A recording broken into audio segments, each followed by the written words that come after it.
Hi, everyone. Commissioner Shepard here. I'm going to make a first call for public comment. Has anyone signed up already, Rob? Commissioner, we have Mike McAvoy from Linden, Washington signed up for public comment. He's here in the room and will be stepping up to the microphone. Okay. If there's anyone here joining us on the Zoom meeting who wants to provide public comment, you could let us know, raise your hand, wave your arms, or unmute yourself. Okay, I see Chip Burgess from Leuna. Anybody else? You got Mike. Mike, oh, there we go. All right, so I'm just trying to make some notes here, Mike. And Chip.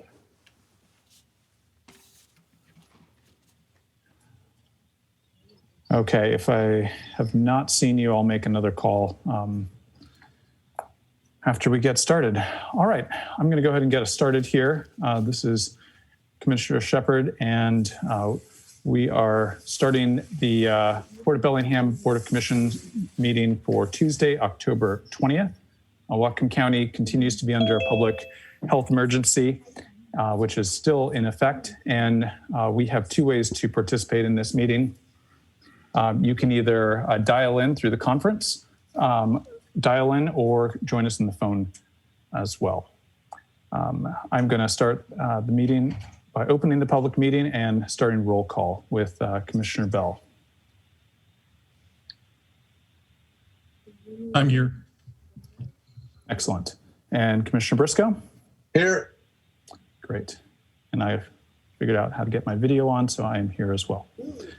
All right, Rob, let's go ahead and start with the gentleman who is in the building at Harbor Center for our first public comment. Mr. McAvoy, sorry. Well, thank you. Well, Carrie gave me the ability to take off my mask. So You want to get really close to that. Carrie gave me the ability to take off my mask, so that was good. Is that good? You're good, yes. Okay, perfect. Well, thank you guys for holding this meeting for one, but I've sent you each a letter, similar letter, same letter, but I just wanted to read it as far as public comments concerned going on. And so both my wife and I have lived and owned businesses in Bellingham and Whatcom County all of our lives. We've been boating for over 40 years together. We've been customers of the Port of Bellingham Moorage off and on during that time. And most recently, we had a 50-foot permit slip at Gate 12 for a 49-foot vessel. In 2017, we sold it and purchased a new boat, and it was a 64-foot vessel, so we had to give up that smaller slip. Port of Bellingham graciously was able to sublease us a commercial dock at Gate 5 before we went to Alaska in 2018. We came back, and the owner of San Juan Sailing at that time said we could have the slip that we're in currently, which is V9, over at Gate 12, as long as we wanted it, as a slip they didn't use much for their business. And then when Belhaven was bought, of course, the slip was traded to them. And now, Belhaven going out of business, we're caught in the middle with no viable moorage option currently. As I said, we're in Gate 9, part of the Belhaven Moorage Group. Been there for 2+ years. I'm on the wait list at Blaine, but for our size of vessel, it seems improbable that I will get a slip. We're fourth in line currently for our size vessel. And you guys, I understand, lots going into trying to figure out the slip arrangement, the businesses, charters, sales, the wait list customers. I know they're big decisions, but on our finger, where we're at right now, I believe a dozen or so boats can be moored. Most of them have left now because of the unknown. They've moved to Seattle or other areas or put their boats up for sale because of the anxiousness of the moorage situation. That's left only 3 to 4 boats on our finger that are seeking permanent moorage, including us. It seems like, as the other boats have left, that there's just a small number, that it could be a smooth transition to offer the remaining boats permanent moorage in those slips and allot the rest to the charter sales company first and waitlist customers next. In talking to the harbor master, he said subleasing charter and sales slips aren't allowed from companies. I believe he said that. I'm not sure about that rule, but would think in fairness to charter and sales companies, If there are not enough boats for sale or charter, they should be able to sublease. It seems like a slip going to waste if they can't or if they don't have a boat in there. In order to prevent the situation similar to Bellingham in regards to increased moorage costs beyond what is reasonable, maybe look at putting a percentage cap. 10% might be reasonable. In conclusion, we know a lot of factors aren't black or white, but in this case, I believe our suggestion is a reasonable solution that would make a smooth transition for all involved. Thank you, guys. And this is from Mike and Sarah McAvoy. Thank you. Thank you very much for joining us today, Mike. Appreciate that. We are going to be addressing this topic in our presentations. It's slated as presentation number 4. So we're just going to continue on with our public comment now, but we will address your concerns and this topic. All right, I've got Mike Houston, Houston, yes, thank you very much. I'm one of the owners of San Juan Sailing and would like to encourage that that some of us in the existing businesses be allowed to take over. I don't know how much of the Bellingham slips, but we could grow our business, add some more jobs to the waterfront, and we would appreciate an opportunity to do that. We certainly are, as we can, subletting some of the slips that we do not currently have used. Our fleet goes up and down a little, and as we can, allow other people to come in and use them. So they certainly are not sitting empty. But we would appreciate the opportunity to do some growing. Secondly, I don't know if Kyle has passed on, but we currently have a block of slips out on G East that are basically identical to the Bellingham slips on D East. And so one of the things that we have proposed is to swap those slips, which would allow us to move out of a currently designated recreational area and move into a currently designated commercial area. So that would allow the port to take those 6 slips that we have out there on G East and allow them to go to recreational boats and revert that section back to recreational use.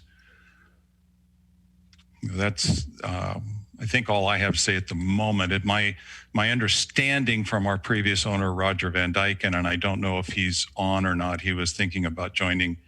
He has a pretty good knowledge of the history of how these commercial slips were designated, and I believe they originally were set up as a fixed percentage of the total slips in the port. Okay, thank you, Mr. Houston. Appreciate that.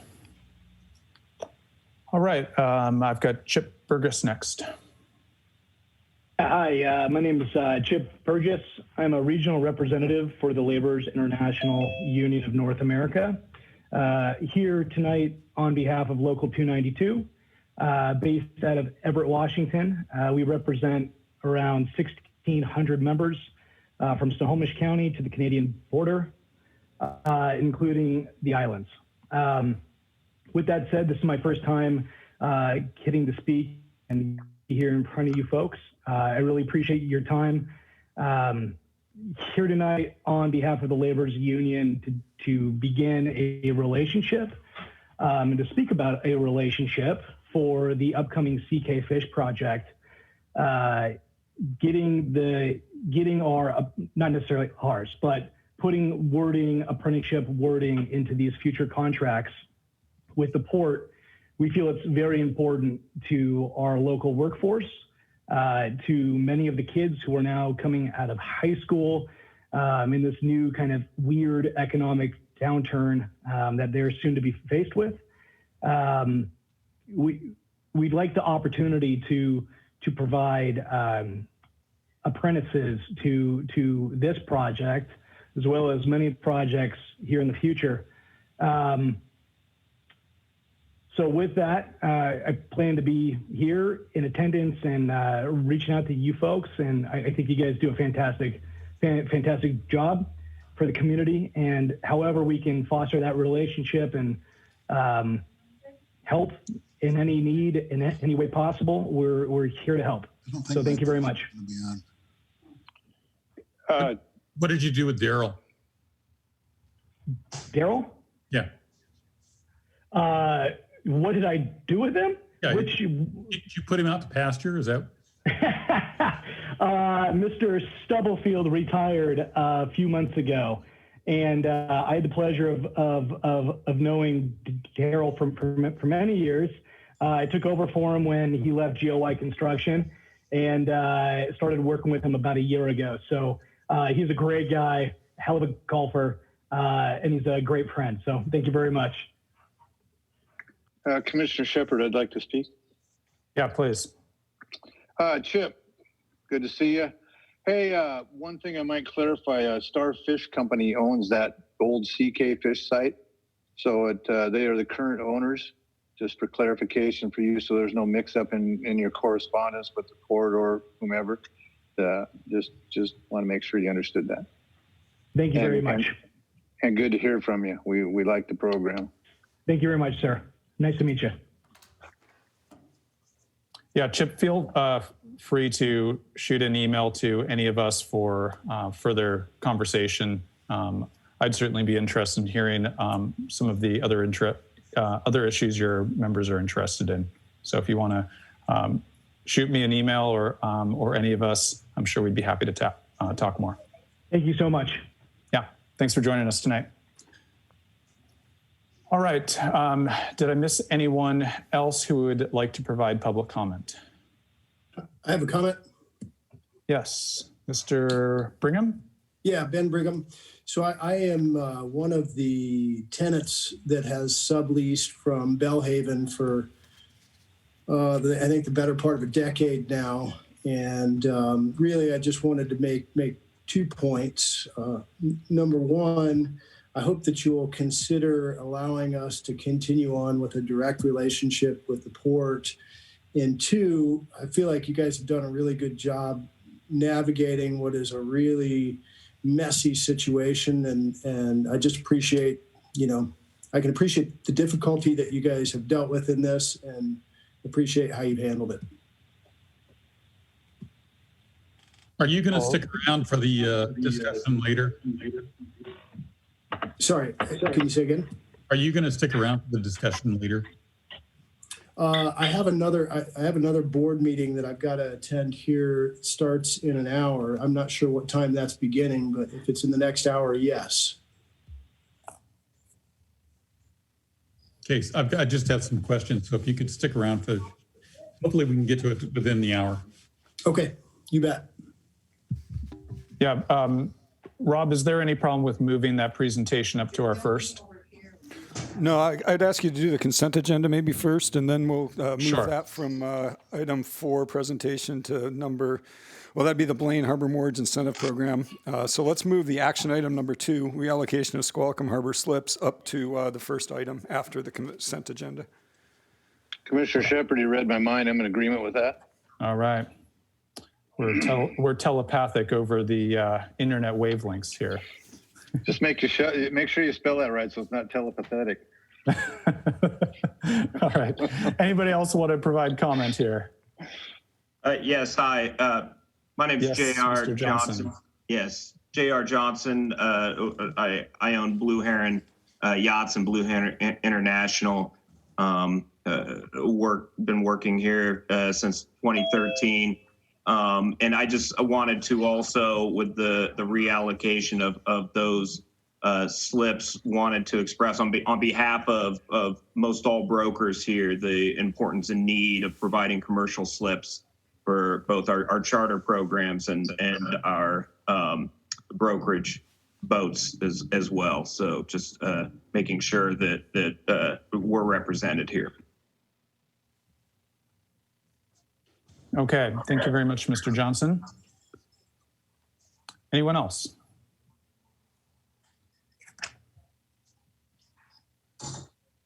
Okay, going once. We will have another opportunity at 5:30 for public comment. Okay, thank you to everyone who joined us. It's always wonderful to hear from people, and I appreciate you taking the time out of your busy days to join us. All right, Carrie, if you would please start us out with our consent agenda. A motion to approve consent agenda items A through H. All right, any questions on these? None for me. Commissioner Briscoe, do you have any? I have none. I have none. All right. Carrie, if you could read them again. Motion to approve consent agenda items A through H. All right. Commissioner Bell, Yes. Commissioner Briscoe, Yes. and Commissioner Shepard is a yes as well. Consent agenda carries 3-0.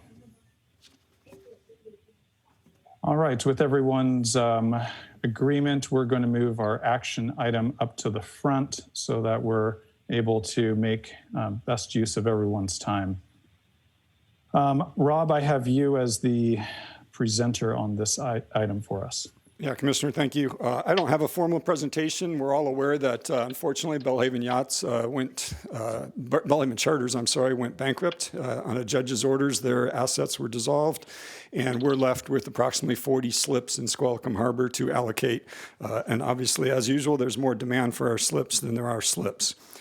That being said, a couple things I want to mention that in some cases, Bellingham these 40 slips were strictly subleases. They were not being used to charter, which is against the intent of the slips. The intent is that they're chartered and that creates economic activity in the local community. In some cases, these slips were being subleased for 50% higher than what the port was being paid for them. As someone who's trying to balance our budget and figure out how we're going to replace our inner harbor in the next 10 years, if people are willing to pay 50% more for taxpayers' assets, I believe it should go to the port so that we can take care of those assets. The subleasing for 50% higher than what we're charging, in my mind, is not acceptable. But this is a commission-level decision. You guys get to decide how you want to allocate these slips among either recreational or charter. There's no law that dictates one direction over another, and you don't have to take action today. If you have more questions or there are more things you want to look into, staff can certainly do that, and we can bring this back in early November with the more information that you desire. So again, I don't have a formal presentation. This was put on the menu so that the three of you could discuss it amongst yourselves and possibly make a request for information of staff or make a decision. That's up to you. Commissioner Shepard, if I may. Yes, go ahead. Yeah, I've had my head wrapped around this for a while here and thinking about things, and we've had a lot of information. We've got a lot of folks that have brought information forward. We still got more information to gather. I don't think we, as a commission, have enough facts or all the facts in front of us to take action on this item. I would suggest that we give a 30-day short-term mortgage agreement, have a 30-day short-term mortgage agreement with all the folks that are in slips, currently in slips now, that are wondering where they're going to go. I believe that runs out here at the end of October. Their sublease, and Rob can correct me if I'm wrong, but I believe those run out. So we need short-term mortgage agreements with the folks until we can make sure everyone has a slip to go to. Make sure that our tenants and our businesses there are satisfied with what we're doing to make sure their needs are met. I don't believe that if we take action at this time tonight, we're going to be able to do all of that. I think the discussion is going to carry on. It'll be quite lengthy, and I think at the end we're still going to have some questions that are unanswered. So to save people's time that are here and our time, that's what I'd like to move forward with, but I'd like to hear from my fellow commissioners. Commissioner, one thing I should have mentioned too is that, I'm sorry, I just lost my train of thought. Wow, that's getting old. Welcome to the club. That's something you said that triggered it. There's a spot in Blaine for anyone who is not able to have mortgage in Squalicum Harbor. We have verified that we have room for every boat up in Blaine, so no one would be kicked out without having a place to go. What I said still stands, commissioners. Commissioner Bell? Bobby, I agree with you at some level. My problem is we have had a waiting list. That's my rodent dog, so I apologize. We've had a waiting list, and that waiting list has been very patient for slips. And it's not the waiting list's fault that boat owners chose to pay an increased price from our mortgage rates to jump the waiting list. So my desire is to know how many people were in that group that just did nothing but jump the waiting list in order to get a slip. Because we certainly need to fulfill the wishes of a waiting list. Some of those people have been there for 10 years or more, correct? And it's not their fault that Belhaven, or that it's not their fault that Belhaven went out of business. And it's not their fault that you chose that mechanism to get a slip for your boat. So I have a big problem with the Belhaven model. Forgive me, but I'm going to take a break here because I'm going to go kill a rodent. He's chasing. Mr. Bell, I don't disagree with you, and that's one of the reasons that you put forward there that I think we should not take action to see until we get this straightened out, because as you said, there's a lot of people who've been waiting a long time, but you also have people that have been in slips. Everybody needs to put that boat somewhere, and most of them are too big to put in the backyard. And I'm going to go back to this. They would have been, had they followed the procedures that we had as a port, they would have come in the waiting list. And we either would have had to have found a place for them, or they would have still stayed in line. Instead, they took a chance on a private company that was marking up our product in order to give them something that we didn't expect. We thought we were going to be creating jobs. We thought these boats were going to be leased out, and they were not being treated in that manner. So I don't feel bad about not giving them slips. They took a choice to go to Belhaven. It's like me, subleasing something from a company that goes bankrupt. I don't get bailed out. But as a port, we have an obligation to the people who played by the rules. And the rules were get in line, wait your time, we'll give you a slip. And for people who chose to circumvent that, and by the way, most of them paid more for their slips than what we were charging in order to circumvent that list. And I find that to be wrong. Sorry, Peggy. If we, and I will say one other thing, when it comes to pricing mortgage, we've also learned a big thing about what the marketplace is going to bear for recreational boats. There were customers in this system willing to pay 20 to 30% more for that slip in order to circumvent the waiting list. There were 40 people in those slips. The average paying more than what we were charging. So we've got two issues to address, and this is why, Bobby, I'm going to support your motion to delay. We've got to look at the market. And if we've got people, 40, for example, willing to pay more than what we are charging, and we have people willing to pay that much more to circumvent the waiting list, we've done a disservice to the people who've been waiting there for 10 years, number one. And number two, we've done a disservice to the port for not charging the market rate. If the market rate will bear 20% more to a boat that wants to jump the line. So those are issues I think we need to flesh out.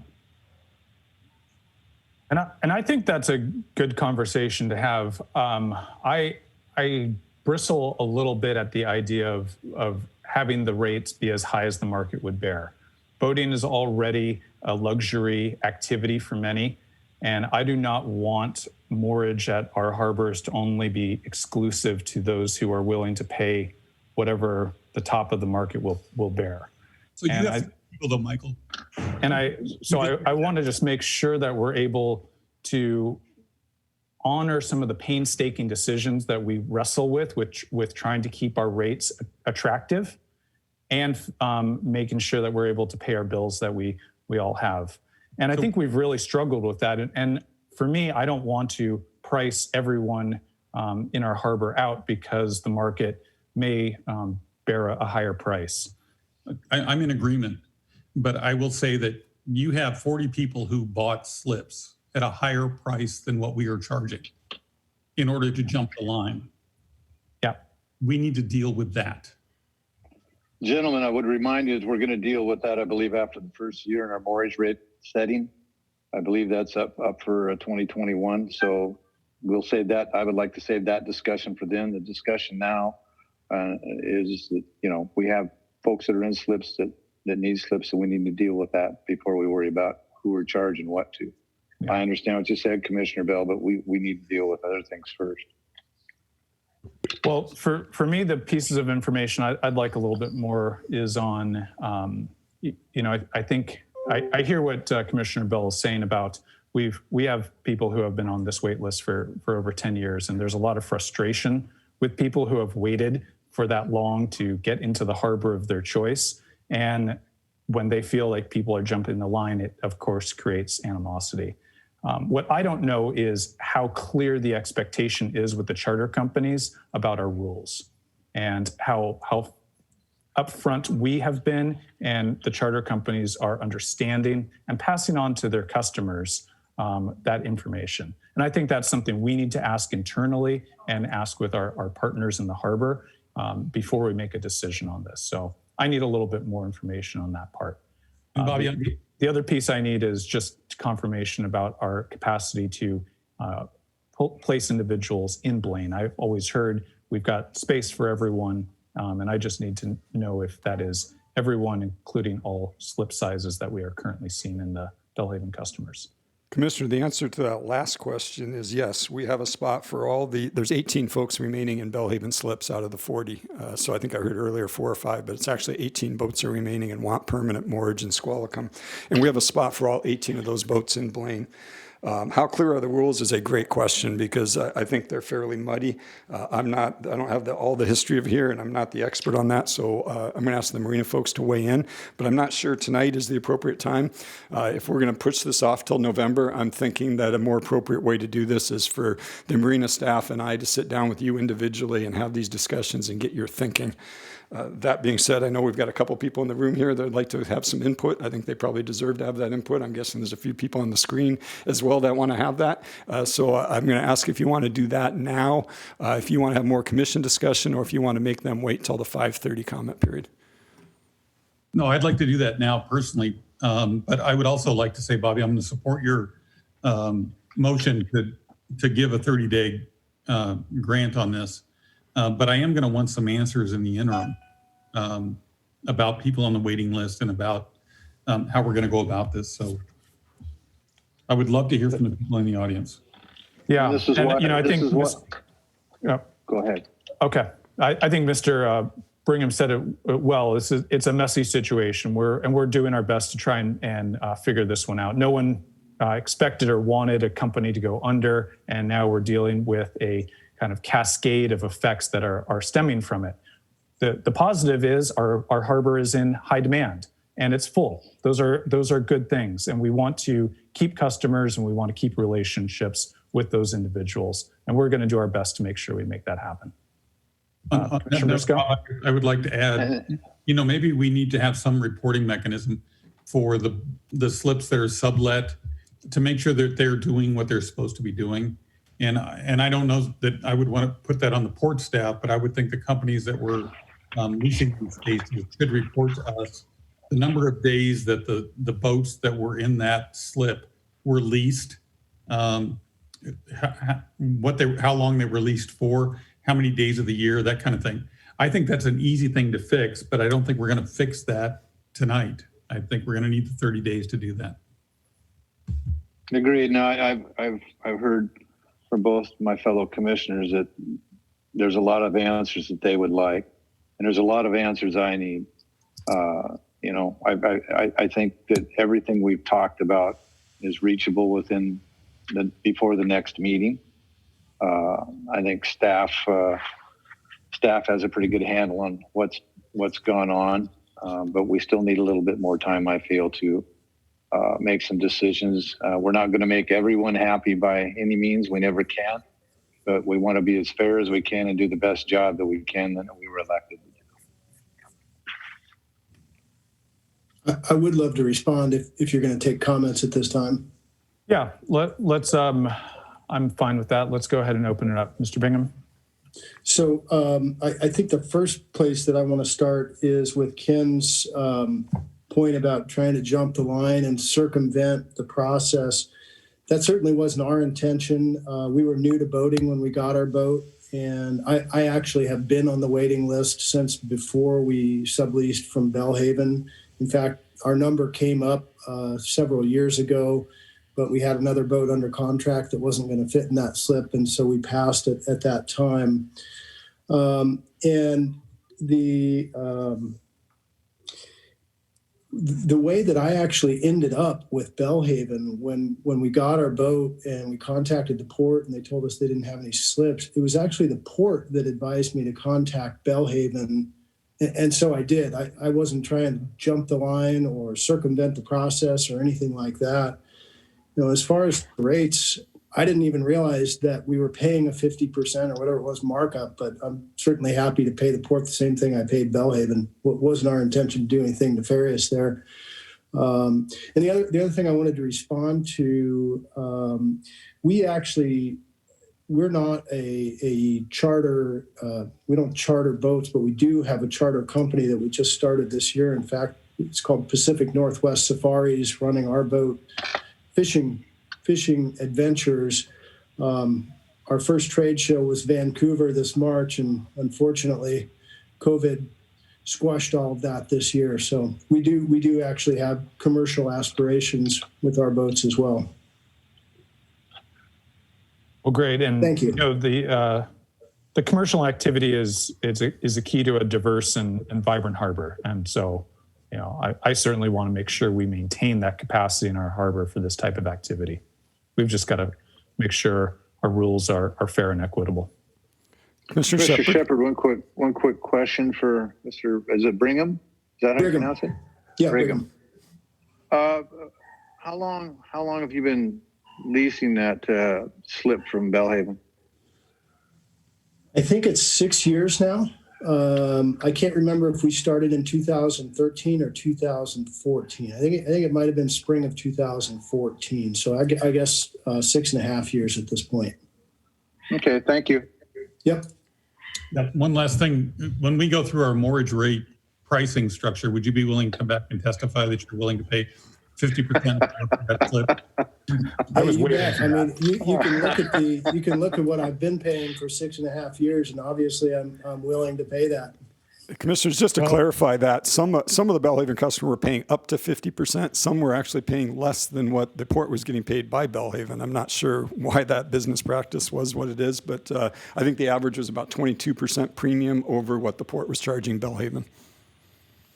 And Commissioners, I do have some people in the room that would like to jump on the microphone, if that's okay. All right. So if you step up to the microphone and give your name and where you live, please. Good afternoon. My name is Jeff Reedy. I own Nexus Skipper's Sailing, which we founded 4 years ago. I just wanted to clarify a little bit on Commissioner Bell's statement on people trying to jump the gun and circumnavigate the port's normal placement policy. I've been on Gate 12 off and on now for, let's see, Goose, you got your boat 7 years ago.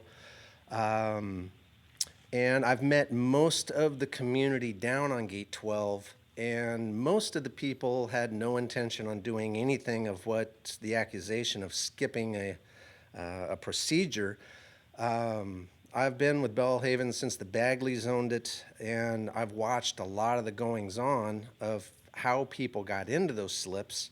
Most of them came from either purchasing a boat through Belhaven and was offered a slip for a period of time, if it was 6 months, 8 months, or whatever, until they figured out where they wanted to keep their new boat, and then they ended up staying.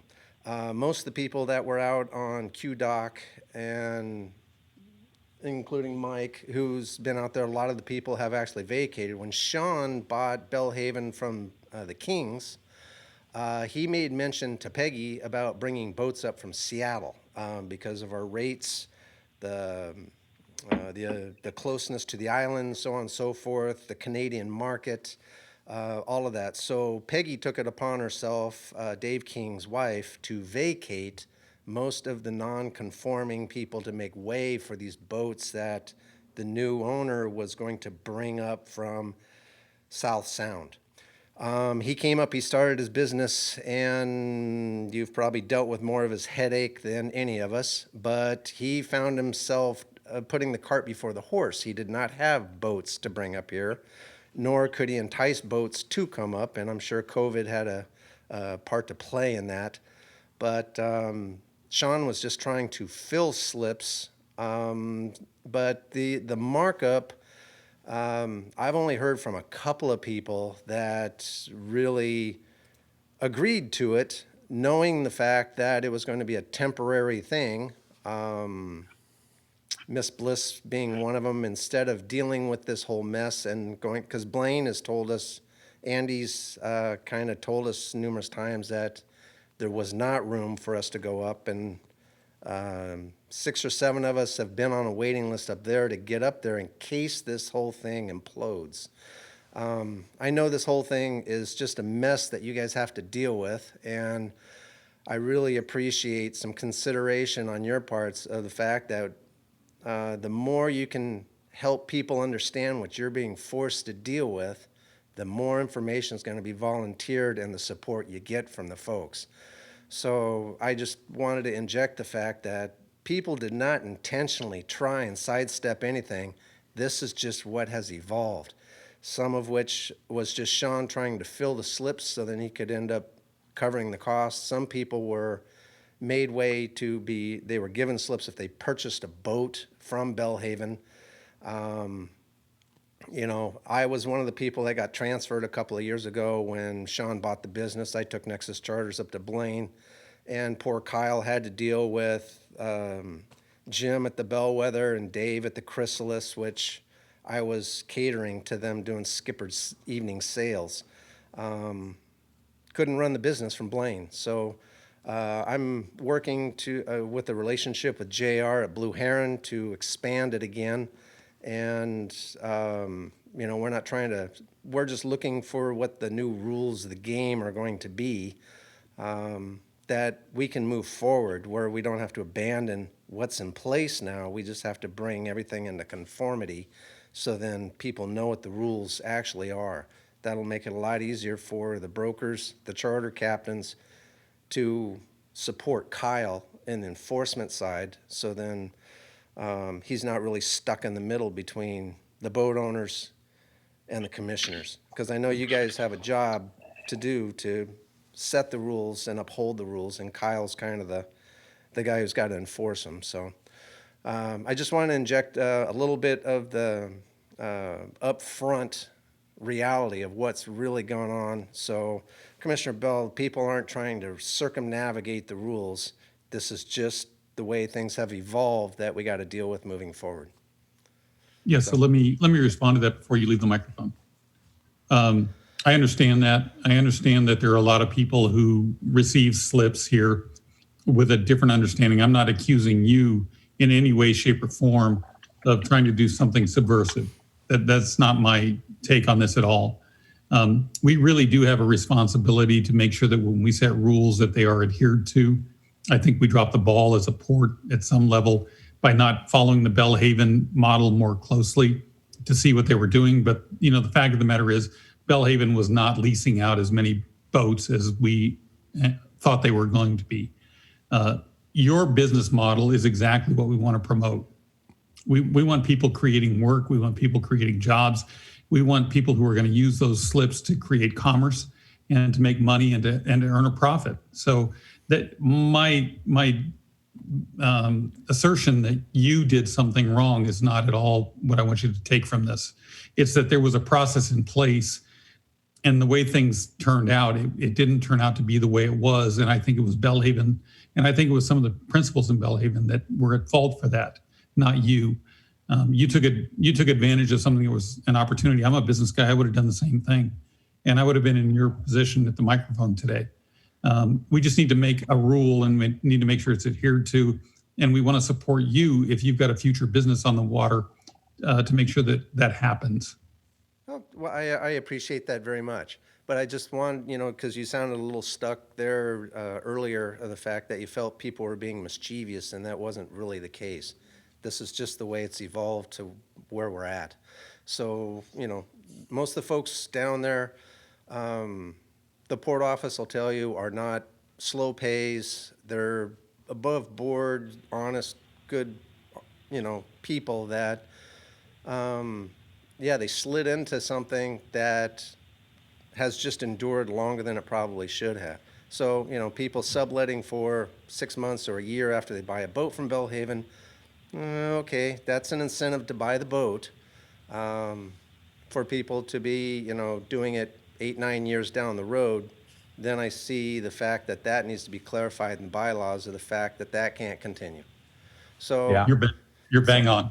Thank you. Those are the kind of murky rules that we need to be on top of tightening up. It's a big harbor with lots of moving pieces, but I know this commissioner and I can see the others do not like muddy, murky rules that get squishy and interpreted in a whole range of different ways. So that's going to be part of our interest, is tightening those up. Well, anyway, I appreciate your time. Thanks. Okay. Commissioner Shepherd, I have questions. Yeah. Or a statement, maybe. It seems we have a fair amount of our tenants online with us here this evening, at least 2 or 3, maybe 4. I would request those gentlemen or those businesses, at least I don't know how my fellow commissioners feel, but I'd like an email from each one of you with your needs, what your business actually needs slip-wise to operate, so that I have some idea from you people, not from staff. And I'm not saying staff is doing anything wrong. I'm just saying they don't know what your needs are. I'd like to know personally, so I have that to read before the next meeting when we're trying to make a decision on how to best solve everyone's issues. So I would request an email from you folks if you would like to, so that I have your input personally. Thank you. Chairman? I would add to that, I would like to see how you obtained that slip and what the understanding was when you got in. I don't view this any differently than I do a retirement investment firm who's running a pyramid scheme, right? So Belhaven brought a lot of people in. Those people did not know that they were working in this pyramid scheme. Turned out to be a pyramid scheme, and they lose their money. We don't want you to be in that position. We want to make sure that we give you back what you think you need. We just need to know what that is. Mr. Chairman? Yes, who's that? Roger? Yes. Van Dyken? Yes. Yeah. This has been a fascinating conversation. And first of all, I just want to say I appreciate the tenor that's coming from all 3 commissioners, as well as the boaters, a level of understanding and mutual appreciation that has been engendered over the past number of years that was absent in some earlier years. And I've been working this issue since 1982. Just to make clear, I no longer have the business. I've sold it to 3 people from within the company, San Juan Sailing and San Juan Yachting, here 2 years ago. But I do have some history on this, and I've seen the port try to solve individual problems, who gets this slip and who gets that slip, and people have referred to that's a mess. And it gets really personal and very, very difficult. So over a period of years, probably I would say 15 to 20 years ago, in working with the merchant leaseholders, the charter companies, commercial, and the port and the staff, we evolved, or the port evolved, the concept of zoning, just like city zoning or county zoning. So there is an allocated, commission approved, memory says it's 12% of the slips in the harbor are to be for commercial and charter brokerage, et cetera, all of these stimulating uses. So the area was actually defined on harbor maps. And there are a number of senior people who've been in the harbor for a long time that are in the commercial zone, but who are been grandfathered in. And so the port, through, I would say, excellent staff, harbor staff, have worked a concept that I would term a flexible zoning. So the total number of slips allocated to non-commercial and commercial remain the same, but where those slips are adjusts a little bit according to the needs of the charter companies, the lengths and the seniority, because they don't want to kick people out who've been in the harbor for 40 years and finally managed to get up to ADOC, as an example. So I think there's maybe half a dozen non-conforming slips in the charter zone on ADOC. And then there were other adjustments made out on GDOC, and basically the harbor staff's been very good to work with. So I would only offer we still have a boat and it is in charter, but no longer own the company. So I'm basically a private boater now. If I can, just being an old guy and having that kind of history, if I can be of service there to say, here's some really sticky wickets that the port commissioners got themselves into a couple or 3 decades back. And here's how it was a long process that it was solved. And this seems to be working pretty well. Now we have a bump in the road. And as Churchill is credited with saying, those who don't study history are condemned to repeat it. So if any history can help with a resolution of this, and I especially am encouraged by Commissioner Briscoe's comment that the other two of you have joined in on, and that is let's get the parties together, let's work on this, and then come with a reasonable proposal for everyone concerned. And I would just add to that, within the existing framework of the harbor zone that has been established, is on the books. It's just maybe needs to be dusted off because we just didn't have any problems for so long. Commissioners, just one point of clarification there. There was a harbor use plan that was put forward, and I actually have it here that I can throw up on the screen, or I can send it to you via email. It was never approved by the commission. It was created by MAC. I think the commission, I wasn't around back then, but I believe the commission directed MAC to come up with that plan, and MAC did that. And Mr. Dyken is correct. It's what has been in use since it was adopted in, let's say, 2004. If I could bring up a quick comment just to ride on Roger's coattails and really just emphasize in terms of the charter rules, I don't think you really do need to reinvent any kind of wheel. Just look at what Roger's former company is doing, as well as Northwest Explorations. I feel that they serve as a great model for the proper use of those slips. And just making sure that other companies are adhering to those models there.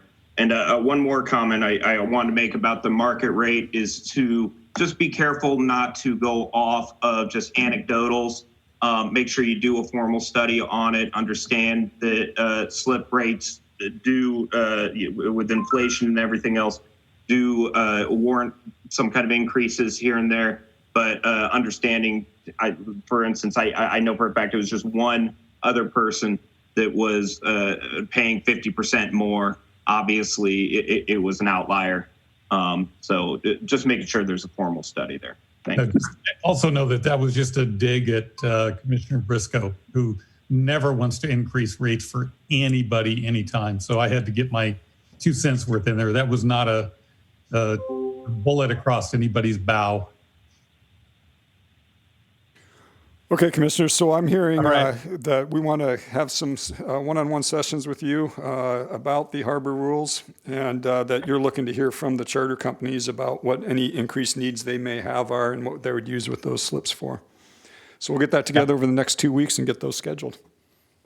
Okay. Rob, could you you send me or us, all three of us, a copy of that plan that was back from 2004? I'd like to see that. Yeah, I'm going to throw it up here just really quick, just because I have it. I thought I did. Here we go. And if you've got the survey for what Belhaven was charging versus what our slip rates were, could you send that to all three of us as well?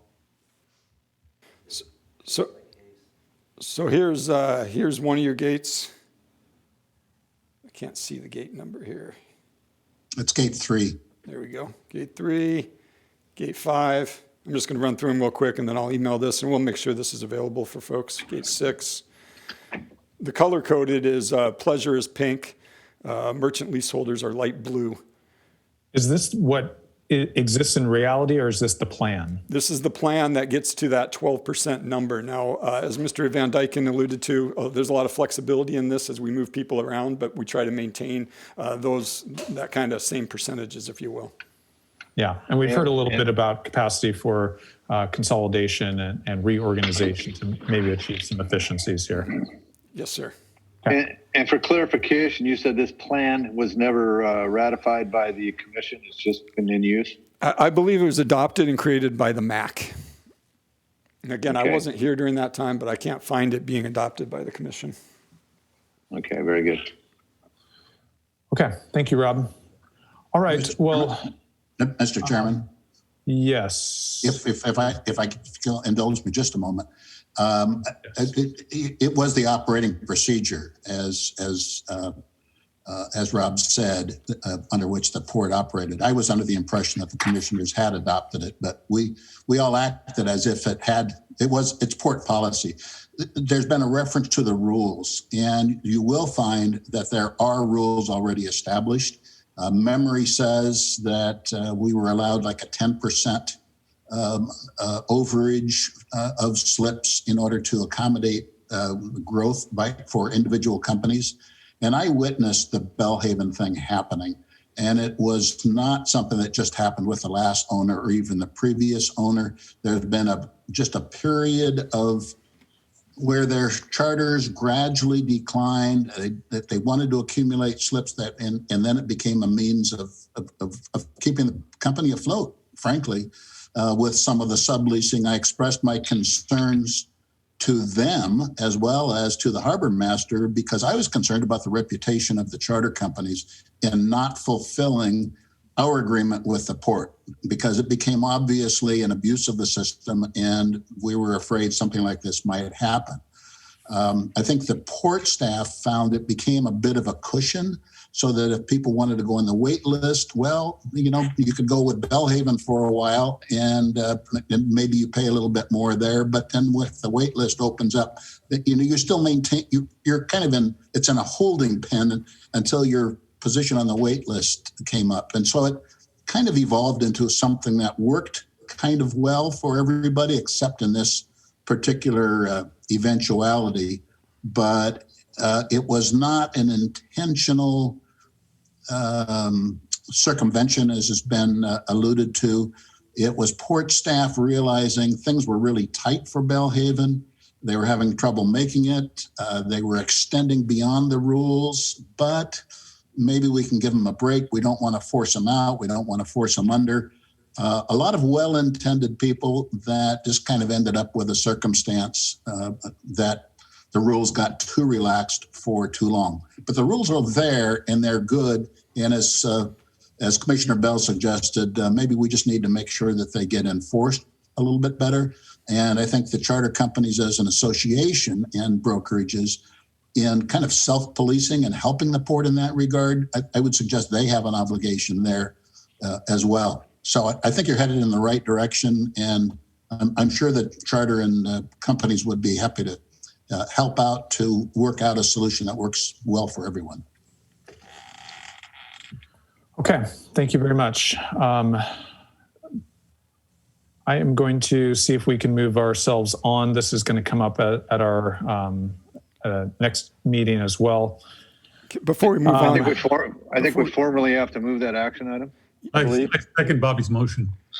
but before we move that action item, commissioners, can you direct staff to give the existing 18 remaining Belhaven customers a 30-day short-term, some sort of agreement? I think that's appropriate. Is there any other conversation on that? I mean, yes. I believe that's what I spoke to in moving it to the next, that we also include a 30-day short-term mortgage agreement for all folks that are in slips at this current time. My apologies, Commissioner. I wasn't sure that was in your motion or not. Bobby, would you read that motion again? You want me to read it again? Yeah, because you've got it. Okay. Given the circumstances, I think we need much more information on this, as we've had many discussions already. I would like to move this to the next meeting, which is in November, 2 weeks from now, this topic. In the interim, I would like to see us, as a port, extend a 30-day short-term mortgage agreement. All these folks are going to have to sign a mortgage agreement with the port for 30 days until we can get this resolved and they know where they're going to go and we have a home for everybody.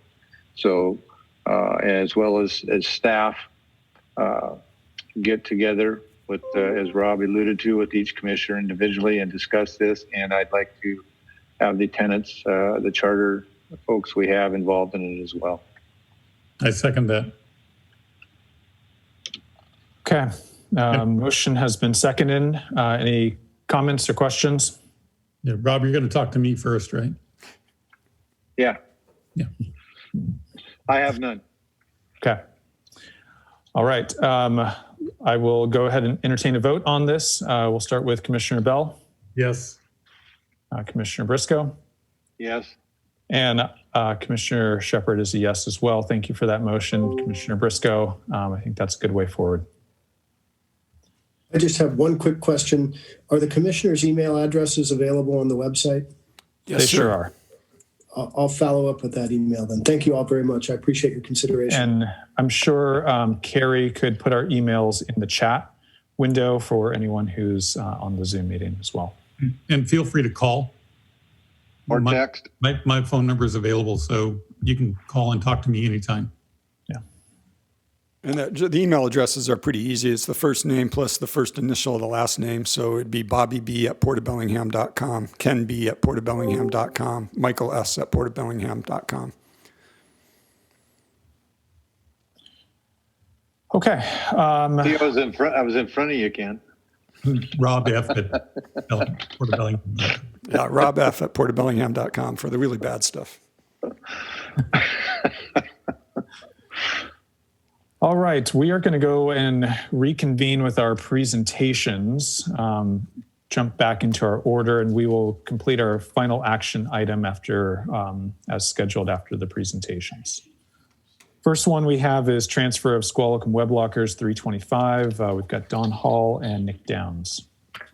Are they Good afternoon, commissioners. I'll step in really quick and just introduce the presentation. My name is Kyle Randolph. I'm the harbor master for Squalicum Harbor.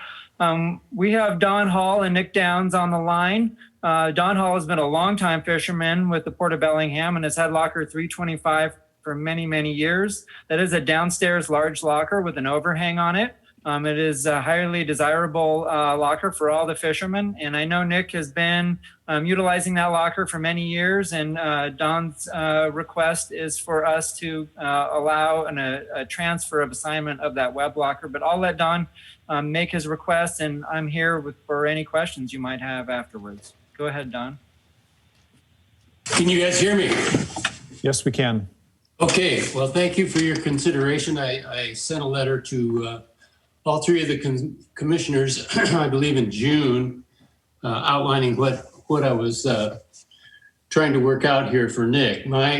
My time as a fisherman is coming to an end. I still got lots of stuff, and Nick's is coming on board. And he started with me in 1995, and I've watched him come up through the hose pipe and helped him.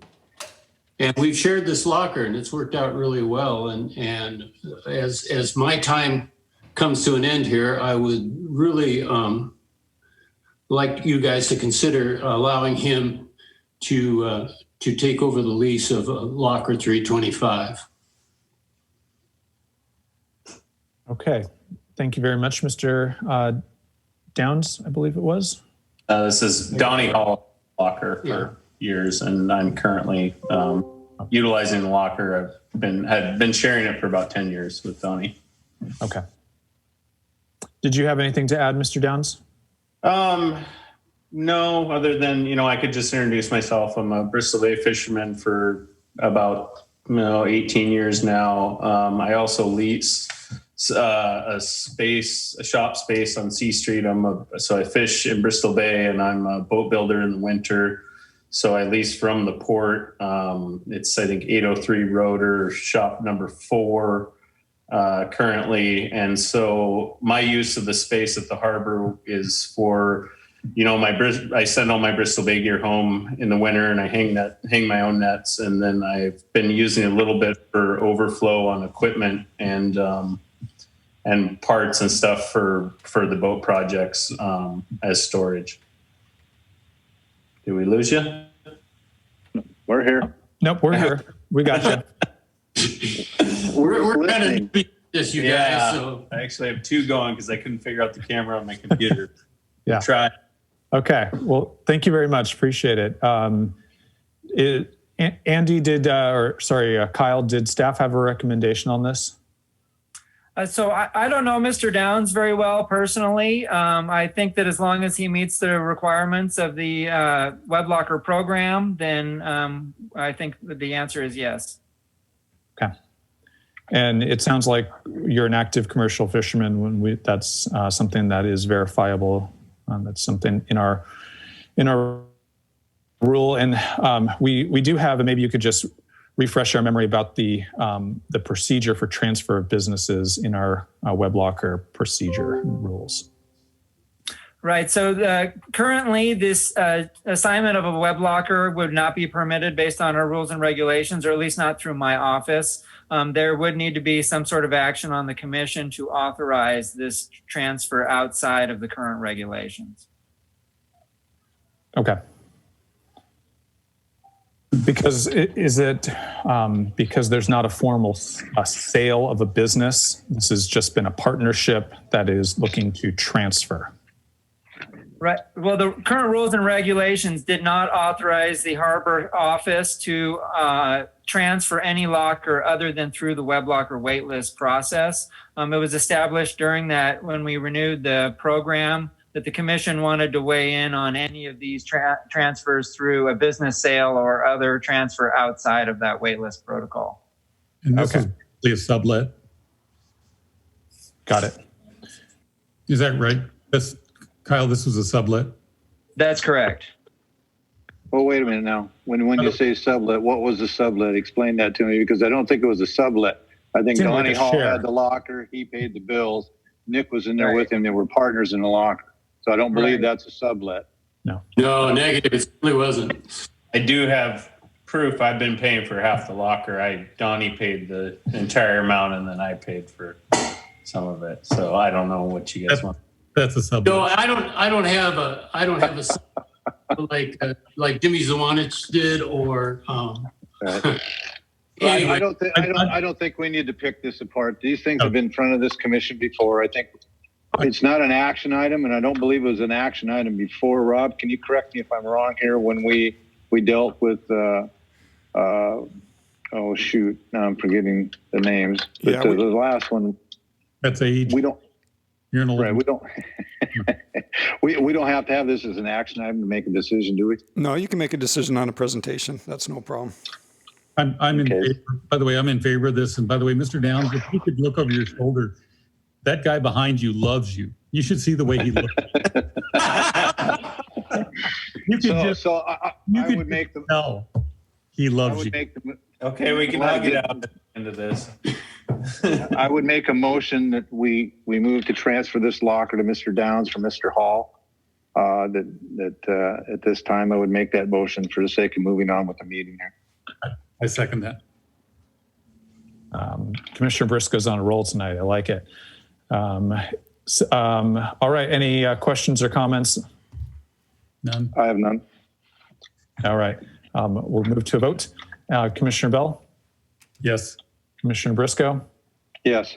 And thank you for that motion, Commissioner Briscoe. I'm a yes as well. Before we move on to the next, Quarter before we three move on to the next, financials and budget overview. and before we move on to that, I'm just going to ask everyone to mute your mics if you're not actively involved in the current conversation. It just makes it a lot easier. There's a lot of background noise. All right. Thank you. And looks like we've got Tamara Sobczak. Yeah, Tamara Sobczak, CFO for Bellingham. Let me share my screen. Oh, I need to go get a beer for this. And congratulations on your new title. Thank you. Today's the first day I've used it. So that, Hey, it's got a very nice ring to it. thank you. Excuse me. Got a joke? Oh gosh, 2020. Yeah. We wanted a good joke, not a bad joke. Right. Okay. Oh, sorry. So we'll just get started real quick. This is the financial results for third quarter 2020, as well as our budget update for 2021 at the same time. So we'll start with the non-financial information. The stormwater program is in compliance with both record keeping and training. The airport samples were within limits. We did have one location at the terminal that exceeded copper and zinc. We reported those appropriately. And then we have an additional location that results are pending. The safety report, we've only had one recordable injury this year, which is great in itself. Unfortunately, it was a pretty big one that's resulted in substantial time loss. As far as our public records requests, we've had 75 year to date, and that's resulted in about 345 staff hours filling those requests. The biggest one that we have open right now is one for environmental records from an insurance company, and that looks like it's going to be pretty substantial. We have one open claim for the port.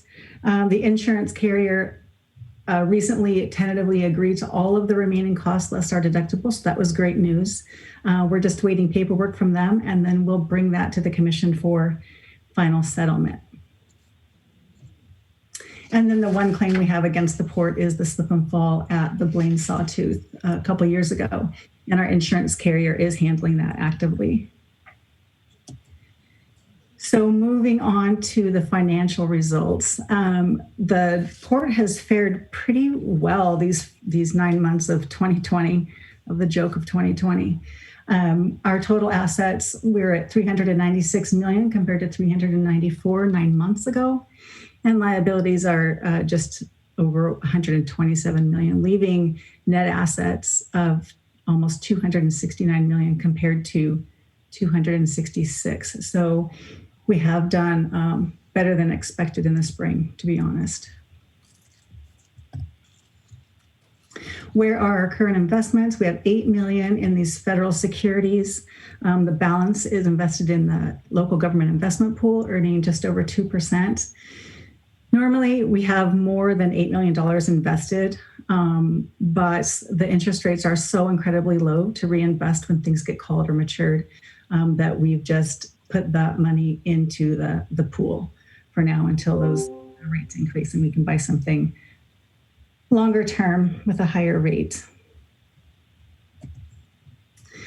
So then moving on to revenues and expenses, each division, I've got 2 slides.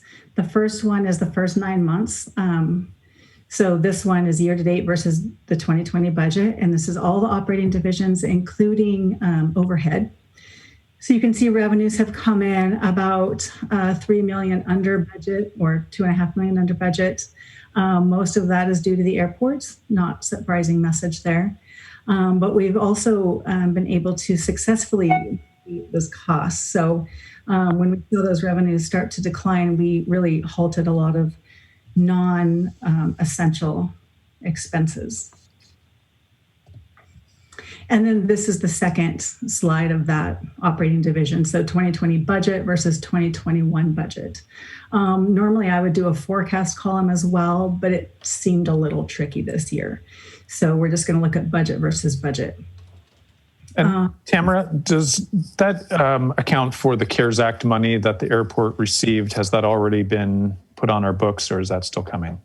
Oh, I was going to get to that when we talked about the airport, but we put it on our books as we received the cash. So while we were awarded $5 million, we've only received 1.8 or 1.7 because we have to spend the money first.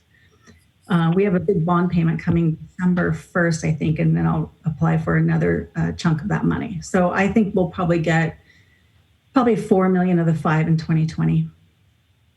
Okay. And are we able to access that money in 2021 as well, or does it go poof? No, I think it's a 5-year. Oh, it's a 5-year. Okay. Yeah. All right. Thank you. We'll get it all. Yep.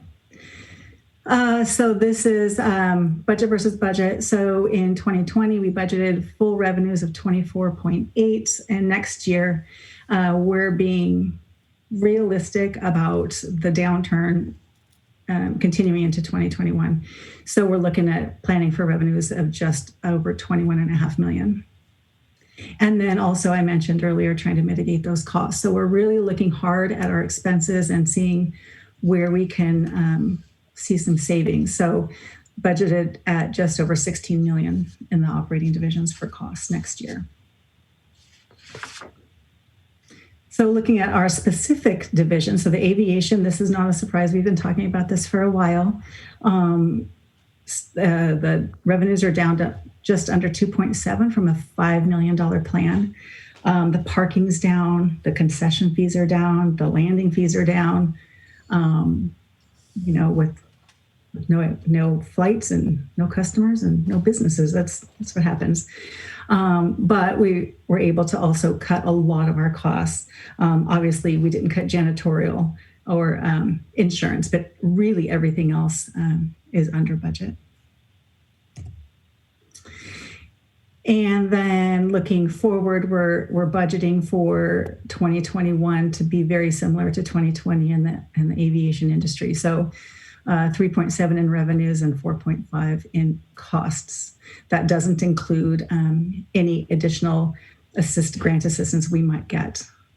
So Tamara and Sunil, maybe this is more up your alley. We're still going to get $3 million at that airport. And I know that parking is at least half, if not more, of the revenue that we're going to get. Are you anticipating that is going to hold, that we're going to make that $3 to $4 million budget 2020, 2021? Are you asking me or Sunil? Sunil. He tends to be a little more pessimistic, so I want to hear his take. Although he may not be here. Oh, I can't see all the participants either. No, I can't either. Maybe he doesn't want to talk to you. He wouldn't be the first. He's in a long line of people that don't want to talk to me. I do know that we think that the grants are going to support 2020, kind of make us whole for 2020. It's 2021. That's the sticky year, really. So how much of that 3.7 is grant? Well, that's budget. So we didn't budget in 2020 for that grant. Right. Right. Left. So it's not reflected on this slide. I'll ask this offline with Sunil tomorrow. Thanks. Okay.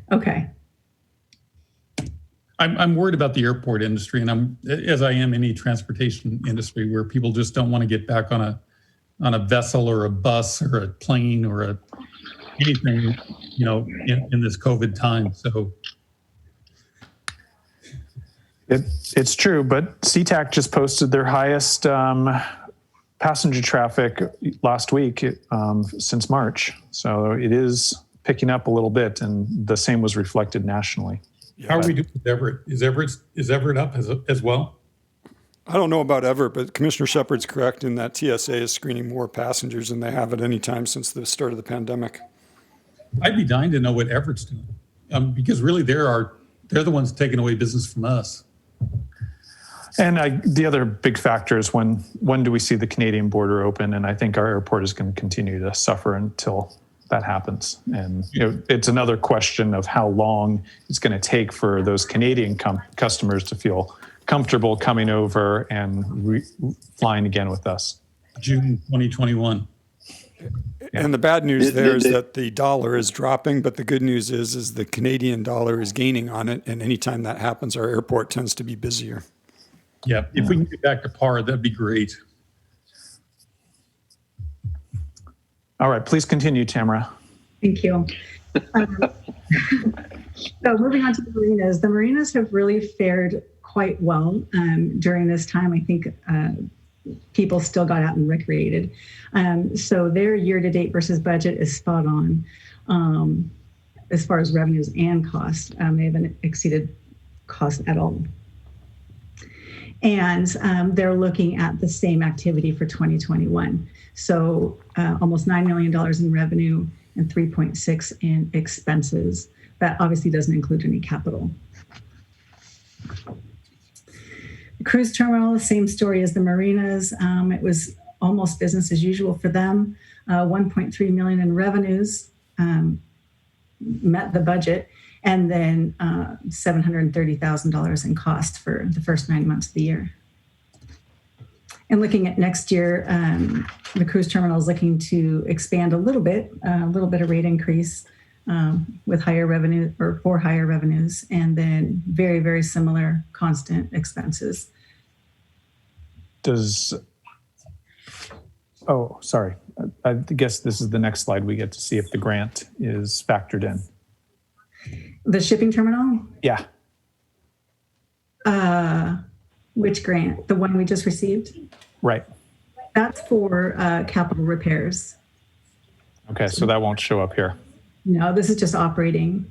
Okay. So the first 9 months for the shipping terminal brought in just over $500,000 compared to $700,000 budget. But this one, it's short-term versus long-term customers, and they come and they go. The good news about this is the costs really are variable. So if the customers aren't here, we don't have the cost. So you'll see those columns really coincide with each other. And then we're looking at just over $500,000 budgeted for revenues next year as well. Just note that there's no speculative revenue. So while we may have things on the horizon that we think will happen or could happen, that's not reflected in here. And then looking at the real estate department, our occupancy remains high. So we have fared well as our tenants have fared fine. $5 million in revenues year to date, under $1.5 million in expenses. We are anticipating next year the same. We assume 2021 we'll have our tenants, occupy our spaces. We're hopeful. If something changes, then we will hunt accordingly. The waterfront district, so $1.1 million for the first 9 months is better than what we budgeted. We had some higher occupancy than we thought we would, and expenses were a little bit lower than budget. So good news there as well. And then we're budgeting $1.5 million in revenues next year to 1.1 expenses. So looking at increasing that spread between revenues and expenses at the waterfront district. All other public, so this includes economic developments, all of our community connections programs like meetings and events, and that's where you see these revenues drop. So we budgeted $220,000 in revenues, and then obviously as events were canceled, we've only brought in $77,000. But we've been able to also mitigate that with some cost savings. So 1.6, just spending only what we absolutely need to spend, given the revenue situation. And then looking at next year, the assumption is the events will return to normal by the next event busy season. So almost $300,000 or $300,000 budgeted for next year. Hopefully that holds true. And then just over $3 million in expenses. So let me challenge that a bit. I'm not sure they're going to return to normal. Yeah. You know, we may be overestimating our revenue. We might. Are you flying around the wing in that quarantine room, Commissioner Bell? You need to kind of got the negative thing going, or what? No, more positive. I've seen the reluctance of people to do things, and maybe it comes from watching the retail industry and watching the restaurant industry and watching the travel industry. I'm just not sure that people are going to come back together the way we thought they were gonna. Yeah, maybe. Maybe you're watching the wrong people. Maybe I'm not. Maybe I'm just stuck in this hole. Who knows? Yeah, Commissioner, I think it's a big unknown at this part. It's kind of like the airport. We just don't know. So in the airport, we took a very conservative approach. I'm fairly certain we'll beat those numbers. In meetings and events, they might have taken a little more aggressive approach, but we are seeing a return to events. When the governor announced you could have, up to 30 people or 25% capacity, whichever was less, people started booking our facilities again. So, these numbers might be a little bit of a stretch, but they're no means a big stretch. Okay. Yeah, we're going to see some people who are continue to be hesitant, reluctant, and others that are going to be clawing at the gates to get back in and to get back having their parties and events and gatherings and making up for lost time with being social. And I know you, Cameron, I know Rob, that you wouldn't have put these numbers on the plate if they weren't real. So yeah, Or thanks. at least possible. Possible, right? Yeah. Probable. Yeah. Probable. Yeah. Okay. So any questions about the operating budgets or results so far? Before I move on? I have none as usual. You're very thorough, Tan. Thank you. Thorough. Thanks. Thank you. Okay, so this is our 2021 tax revenues. I do need a little bit of commission direction on this one. So the assumption that is in the budget today for 2021 is zero increase in the base tax, but that we would take tax on new construction, which we always do. We assume the assessed value would continue to increase as it has year over year. And based on that, the math would decrease our rate per thousand. So in 2020, our rate was 0.2113. And then based on the assumptions below, 2021 would be 0.2086. And the direction I need from the commission is we are allowed to obviously keep it zero, increase, or we could increase it up to the lower of, this gets tricky, 1% or IPD, the implicit price deflator.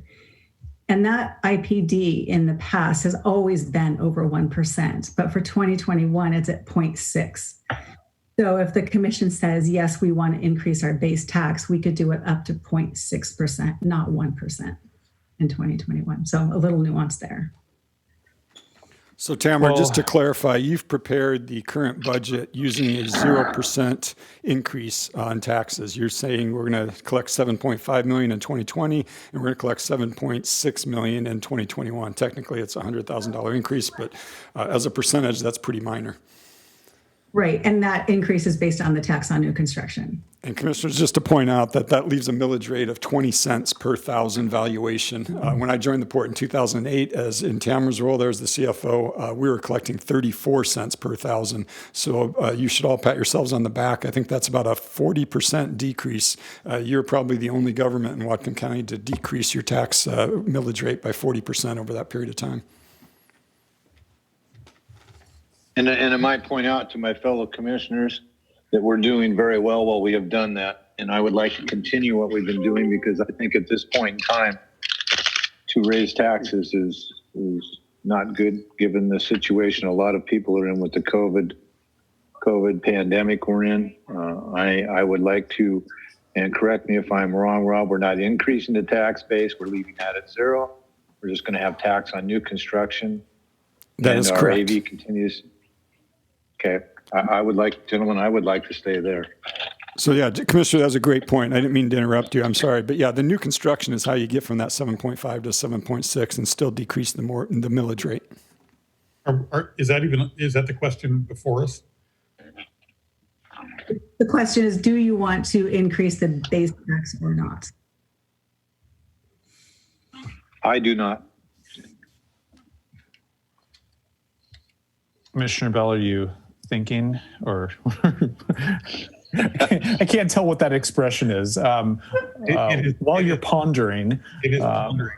Yeah. Okay. Well, I'll just share my view. I think your assumption is correct.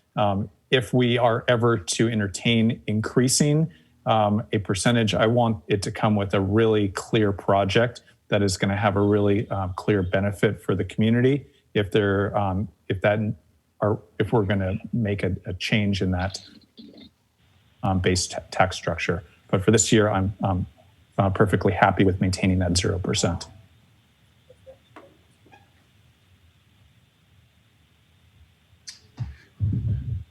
Me too. I was going to say, did you pass out, Commissioner Bell? No, I'm struggling with a couple of things. And I will say that having been through a couple of meetings the last week or so, governments are doing really well. Whatcom County has not suffered.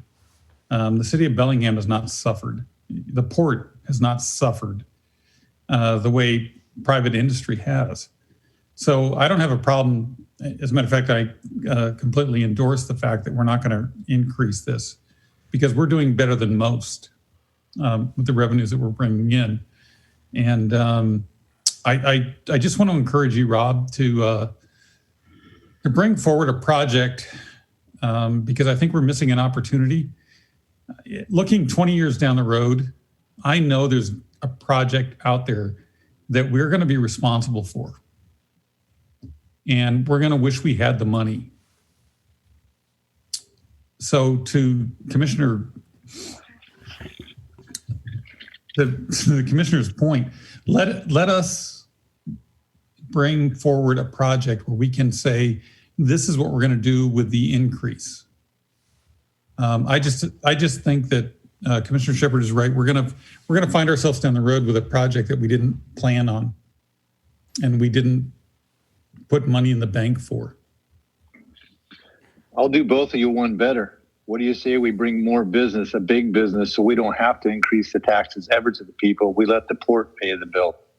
Yeah. We let the businesses pay the bill. That's what I want to do. That's been my goal since I became a commissioner. I don't want to ever have to go to people's pocket. That's not what this is about. We're supposed to be able to put our heads together, the three of us, and figure out how to get a big business here with our staff and get that done. That's what we need to do. Well, my concern, Bobby, really is environmental cleanup more than anything. We're not going to get a business to fix some of the environmental issues that have been created since the 1940s.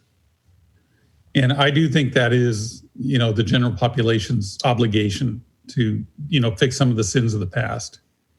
As far as the operational budgets and as far as going forward, I agree with you wholeheartedly. But I just think there's going to be something that just smacks us in the butt down the road. And I'm not a big taxer. Well, I'm in the wrong party for that. There's two of those projects out there that I can identify right now, commissioners, and one of them is obviously the ASB cleanup, which hasn't been funded and is going to be in the tune of about $40 million to the port. And the second is the rebuilding of the Inner Harbor, which is also going to be right around $40 million. And both of those are in that that 10-year window that we're going to have to start figuring out how we're going to fund those. That being said, based on the climate we're in right now, I wouldn't recommend taking a tax increase, and I think you're on the right path here. I do believe we should take the tax on the new construction, as Tamara's recommending. And I think, we have two ways of paying for things. One, we're going to bond it, or we're going to increase tax. And they essentially are similar vehicles for getting money. They have similar long-term benefits, but we really need to be able to clearly articulate how that money is going to benefit the community if we're going to entertain either of those concepts. So, Rob, those kind of projects are things that we need to be able to have enough information on and make sure the public has enough information so that they're prepared when we have those big price tags come up. Hey, I agree. Not in favor of increasing this at all. Thank you. Okay. Please continue, Tamara. Great. Thank you for that.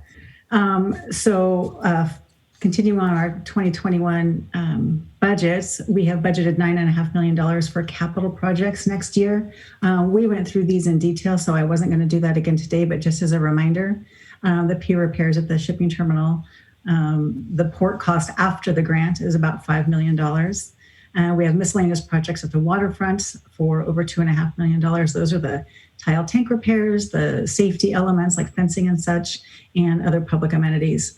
And then real estate, no huge projects there, just a couple of new roofs, some stormwater design, fire panels, just normal things. And then at the Marinas, we have just over $1.3 million in, most of that is the Inner Harbor and the Gate 3 restrooms and comfort station.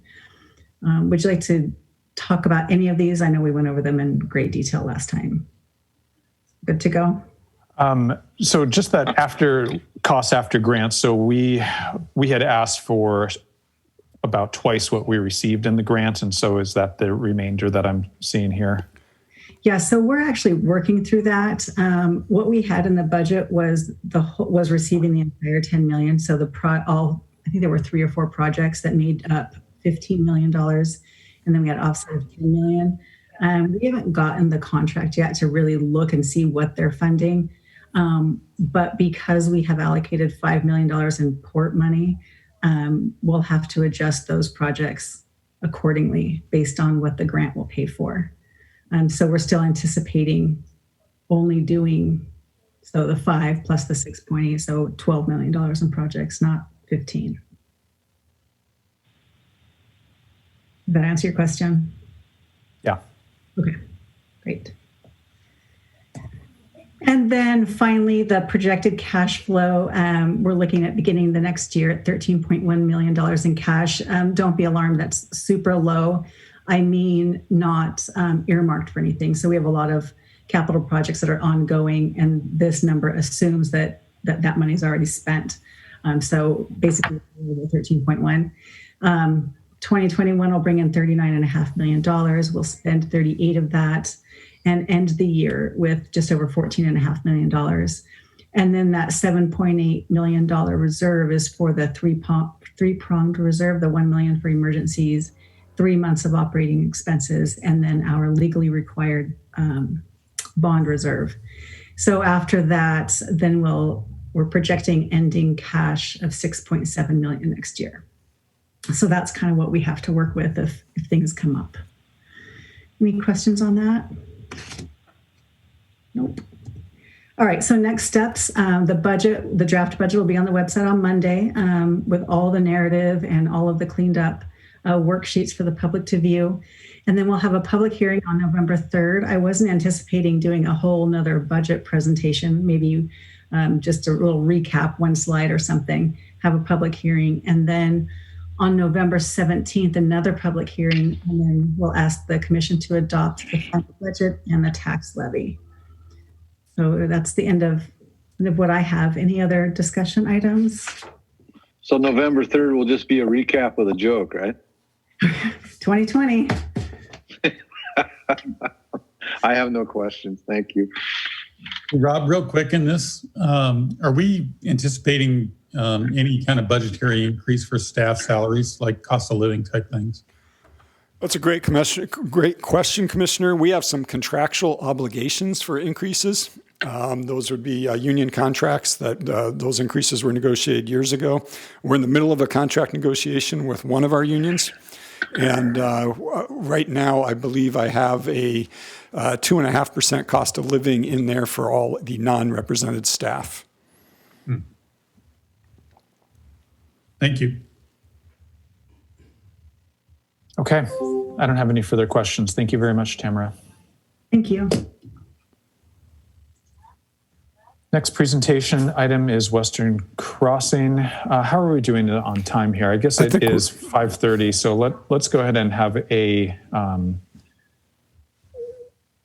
would you guys like to have a momentary break before we do our public comment?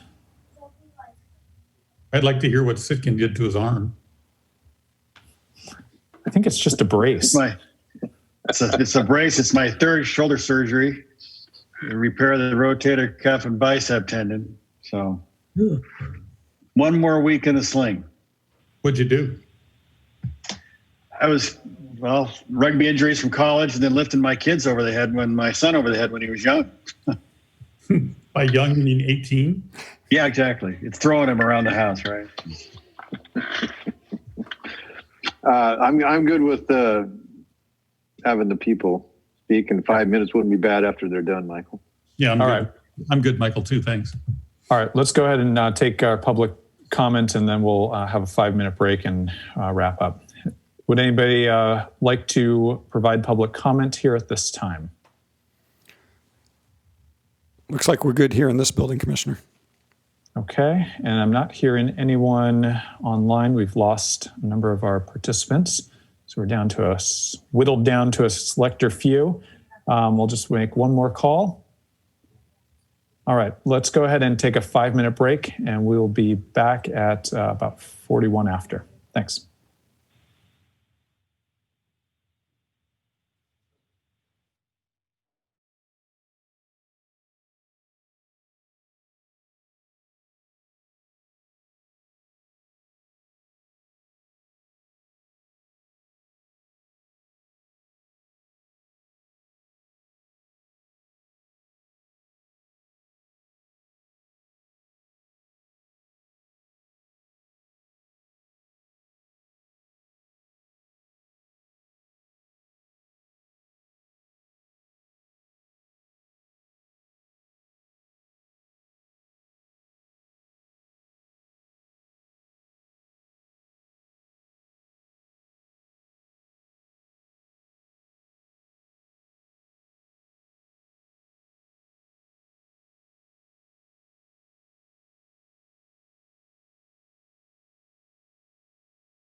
Looks like everyone is back here. We've got third presentation is Western Crossing update. Mr. Gowron and Mr. Goldberg. So, Commissioner, before we jump into that, I talked about the increases right before we went on break there, and I was just corrected that it's not 2.5%, it is 2% that we have in their budget for the non-represented staff. So 2%, not 2.5%.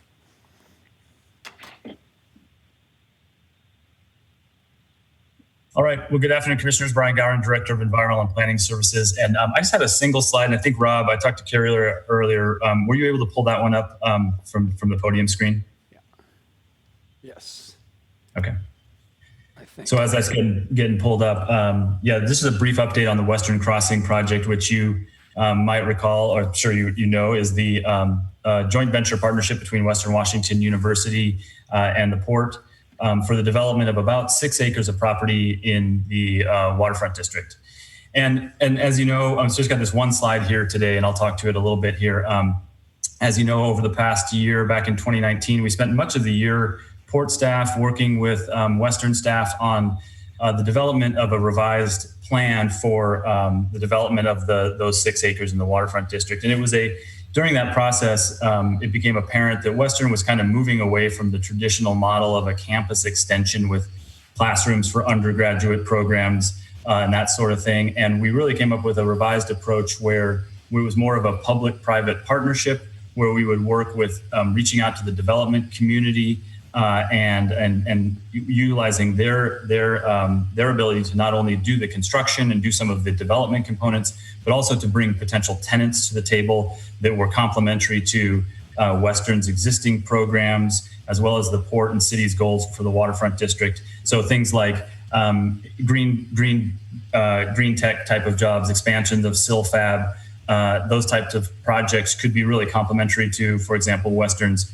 energy studies program or their engineering program. So that plan was worked through with the Port Commission, adopted at the end of 2019 by the Commission as well as the Western's Board of Trustees. And really, we've then launched into the next couple of years. This page here was actually the last page of that plan, which set forth the implementation approach that we were working on, and had a couple specific things we wanted to get done in 2020. One was to establish a working group, a P3 public-private partnership P3 working group between Western and port staff, develop a request for proposals or an RFP that we could put out to the market to see what developer companies and developer partners might come to the table, work through and navigate the terms and negotiate an agreement with the goal of entering into a P3 agreement between the port, Western, and the development partners by the end of this year.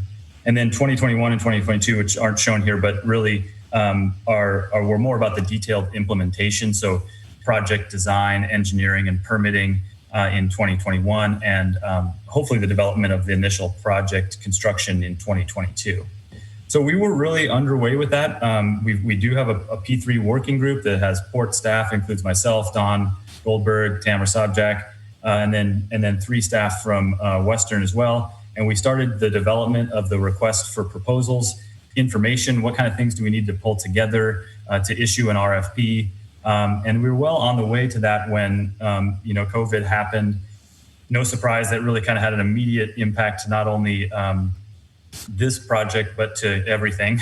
The border closure, really a lot of unknowns in the business community, how the state budget was going to function and how port budget was going to function. So there was a lot of uncertainty there. We had hoped that this was going to, as everyone did, hope that this would wrap up a lot faster and wouldn't have this long tail that it has for COVID. And we were continuing to meet with the working group. We meet every other week. We were continuing to pull together a request for proposal package that we could issue.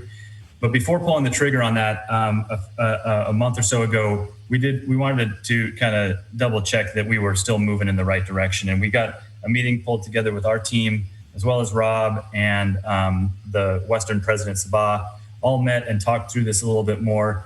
And we all agreed that right now doesn't seem like the appropriate time to issue a request for proposals to the development community to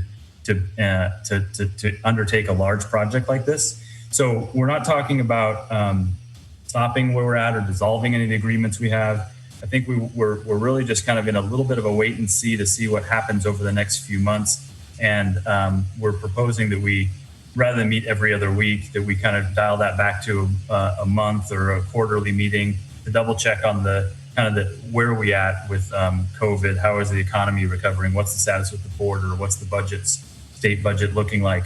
And in the meantime, continue to develop the request for proposals so that when we do see the economy start to recover, we'll be ready to go, issue the request for proposals, and getting on the ground floor as we start to see an uptick in the economy. And I'll have Don talk about that in a second here. And then in the meantime, in addition to that, also, of course, being open to any opportunities that might come up that would fit into the category of what's already set up in the this development plan of looking for industries that might want to expand here, things that would be a good fit, continuing the relationships that Western has with their project partners and the agencies that they are continuing to work with that have an interest in expanding into their programs. And then Don and his group continuing to work with all different types of industries and businesses that could have a potential good fit here. So just wanted to give an update to the commission that unfortunately for a number of reasons, we're not going to hit this schedule. And we're going to slow down just a little bit, but not by any means trying to put the brakes on this project at all. So I was going to turn it over to Don, maybe just to give a little bit of a snapshot of the kind of the state of the industry, of what he's hearing from the development community and others, and then be happy to address any questions you might have. Thanks, Brian. Don Goldberg, Director of Economic Development. Good evening, everyone. As Brian said, we're in a very unknown development time. We don't know how the office space market will be affected by COVID. We know it will be affected, and it is right now. And the development industry is looking at that very closely as well. I do want to emphasize that I am continuing to do the same thing as if we were going to move forward at the same schedule as originally. I'm still working with government agencies like USGA, PNNL, NOAA. We're partnering still with Western, not only on the project, but looking at these agencies. We continue to talk to users and of course the development community who would have to build the project. Some of the things to remember is that this is an unknown economy that we're in right now. Some industries are doing incredibly well and are expanding as hard as it is to believe, and others are in terrible dire straits. We also don't know how the effect of the workplace will occur. We did kind of internally here at the port an unofficial survey of how would people like to work in the future. And I think, Rob probably can correct me, but I think it was as high as 50% of the people said they'd like some kind of hybrid model. So you know, we have to take these into account. And then a very big important issue is the effect of the border and how long that border will close. A couple of days ago, the extension occurred as we all expected to November 21st. Most people expect the border will be closed to a minimum of March. And we don't know what this winter is going to hold for us. I did want to mention that there's an annual government P3 conference that I've attended a couple of times. They are just announced a couple of days ago that they are going to have the conference, but it's going to be via Zoom.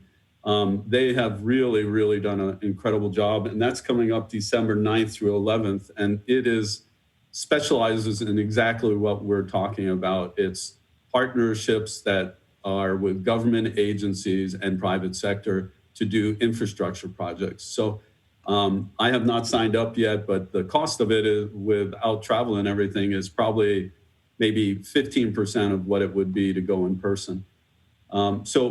So we are still moving forward. We still are looking forward to doing the project. But as Brian said, I think it's time to be a little conservative and see where the economy goes before we make any large decisions. And that's it, unless you have some questions of me. So Don, I'm wondering about those kind of organizations that really are space dependent, like the PNNLs that are lab dependent and aren't going to move to this. Everyone's going to work from home and set up their, semiconductor labs in their bathrooms to keep moving forward their research. How are we able to keep our finger on the potential for money to become available for investment and recovery that is targeted to those kind of stakeholders that may be good partners for us? Sure. Thank you, Commissioner. So there's a few ways we're doing it. One is our partnership with, in particular, Brad Johnson, the Dean of Engineering at Western. Brad and I work very closely together and both have contacts in these industries. So we've been working together on those.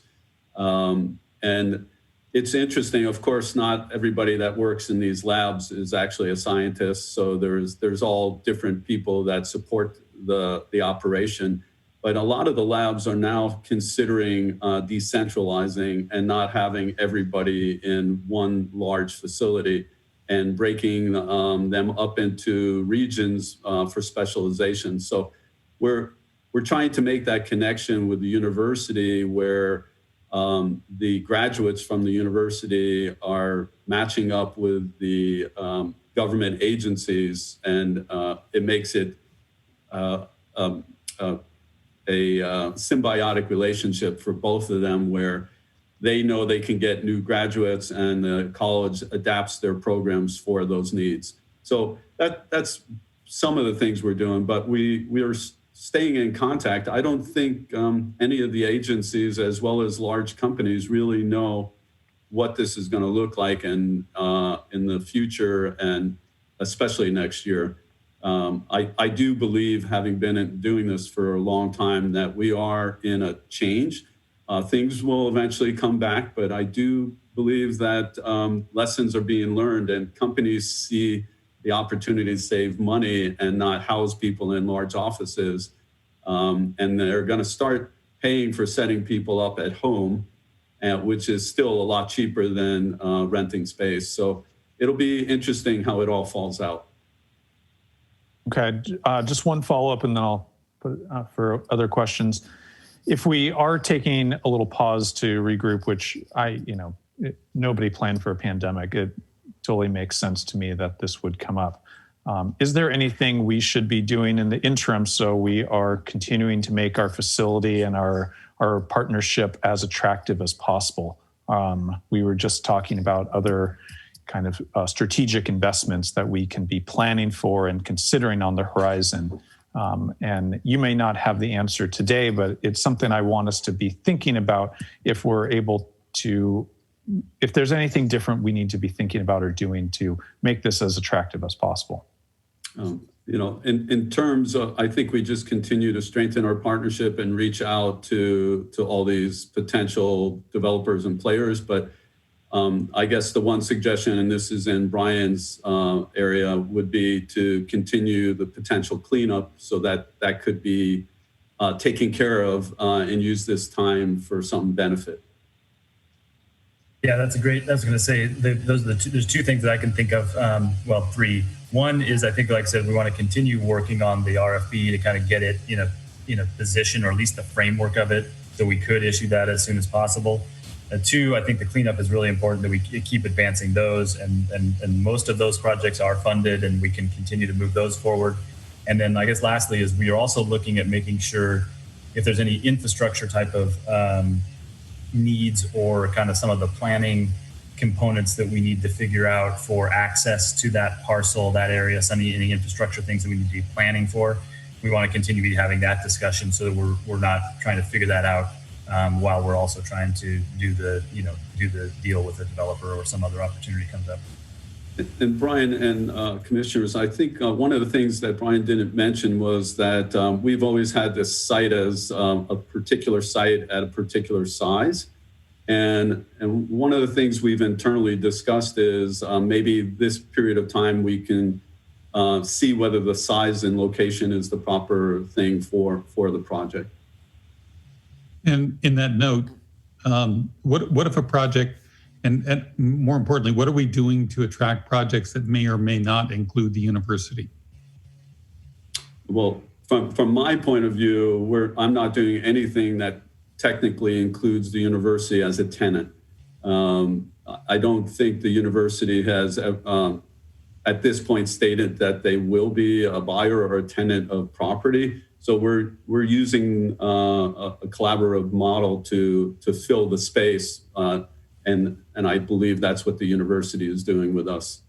Oh, music to my ears. Thank you. All right. Well, thanks, Commissioners. Any other questions you have for us? Okay. Well, all right. Hearing none, thank you very much. All right. Presentation number 4 is Blaine Harbor Mortgage Incentive Program and Harbor Master Peterson.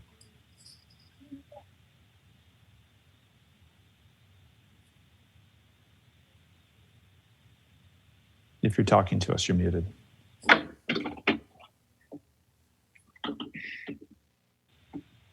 You got me now? Yep. All right, thank you. Sorry about that. My name's Andy Peterson. I'm the harbor master at Blaine Harbor. The purpose of my update this afternoon was to brief the commission on a question that was raised earlier this year about developing the premise of a mortgage rate incentive program at Blaine Harbor. So the goal of the program would be to attract new customers in the door here at Blaine Harbor to take available mortgage, which would, number one, increase mortgage revenues for the port. And at the same time, there's an opportunity to market the program as a mortgage alternative to current Squalicum customers, encouraging them to move to Blaine, which would then potentially open up slips at Squalicum Harbor for berth change request or waitlist customers. The program would also be an alternative to anyone that's on the Squalicum wait list that wanted to take immediate mortgage. And it would induce them to bring their boat up to Blaine, filling vacant slips. It's also an opportunity to attract past customers back to the Port of Bellingham, to our facility, and get them to reconsider moving their boat back to Whatcom County.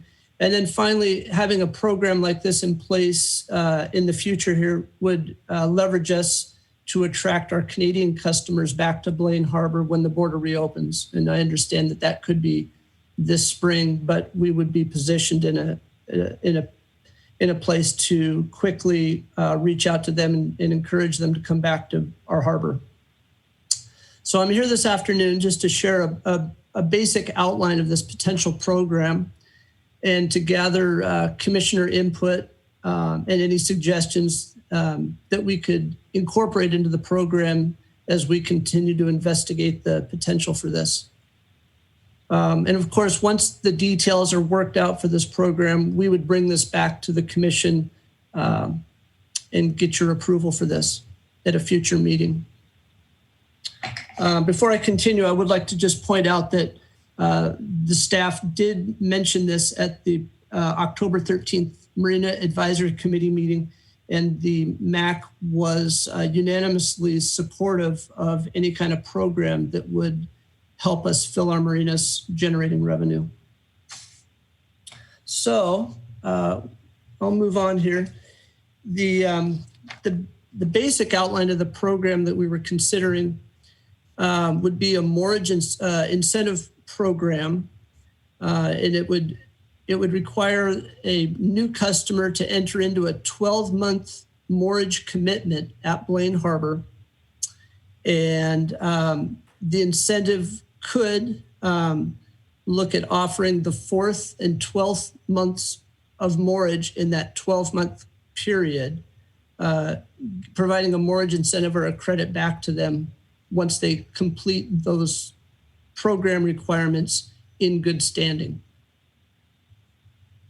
And we would propose this would be a 12-month program, and there would be a window that people could apply for this program. So although it's a 12-month program, it could go into a second year as people sign up and successfully complete the program requirements. And of course, anybody who canceled mortgage or didn't complete their obligation would become ineligible for any of the program benefits. So once again, the purpose for this afternoon was to just give you a brief update on what we were looking at, gather any of your input or suggestions, and get your take on the direction that we're headed. All right, thank you very much, Andy. Any questions or comments? Commissioner Briscoe?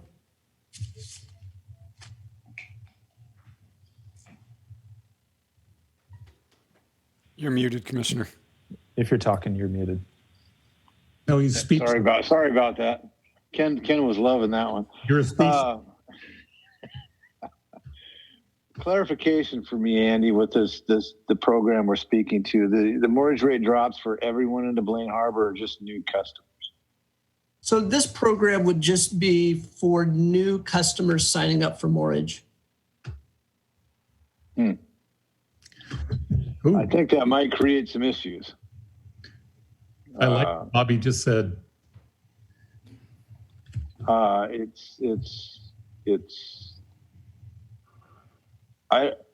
Level playing fields always work best. Animosity is created when the level playing field is not level. So dependent upon, and now I remember the day when everybody's mortgage there was reduced because it was Blaine. And for very good reasons. If you need to work on a vessel in Blaine, you don't have many facilities to help you there. So you drive to Bellingham to get your parts or get whatever you need. You know, by the time you go to Bellingham, get your parts, come back, you spent 2 hours of your day. So I mean, there's reasons why folks don't like having a boat in Blaine. It's a great place to have a boat. If you're trying to work on your boat, it's a great place to have it because you don't get bothered only about half as much as you do in Squalicum with people asking questions and wandering by. But the problem is it does take up a lot of your day. If you're the type of person that can plan ahead and you can get stuff ahead, it works well. But there's reasons why people don't like to go to Blaine. And the basic reason is if you want to have someone work on your boat, it's $100 an hour travel time up, $100 an hour travel time back. So there's reasons that are mostly all financial.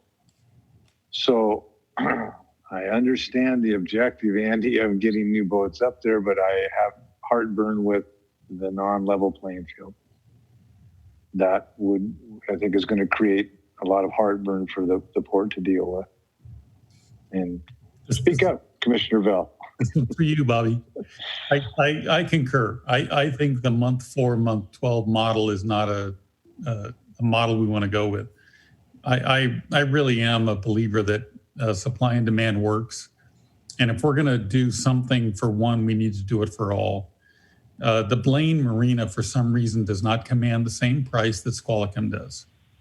And I think we need to take a look at that mortgage model and then bring the price in Blaine to a point where we fill it. I don't know what that is, but the marketplace will tell us.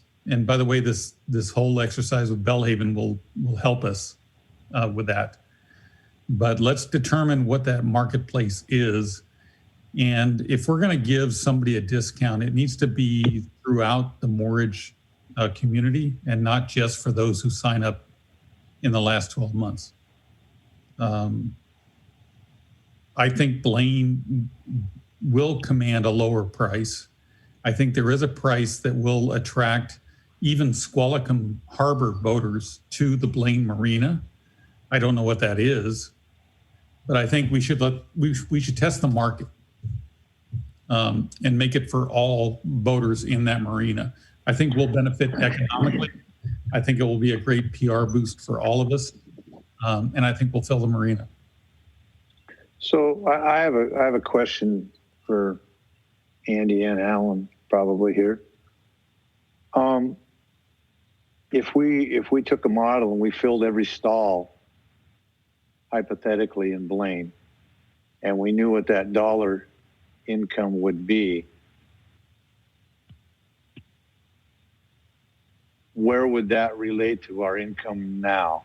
So in other words, if we did this thing and we filled every stall there, and everybody was at the same price, we need to maintain the level we're at now, at least for our income there. So what I don't want to do is lower the thing to get people to come there, and we end up going backwards on the income type of things. We need to stay at least static where we're at with income when we're determining how much we're going to lower things to get people there. Am I making sense to you guys? Yeah. On that? Commissioner, it's making.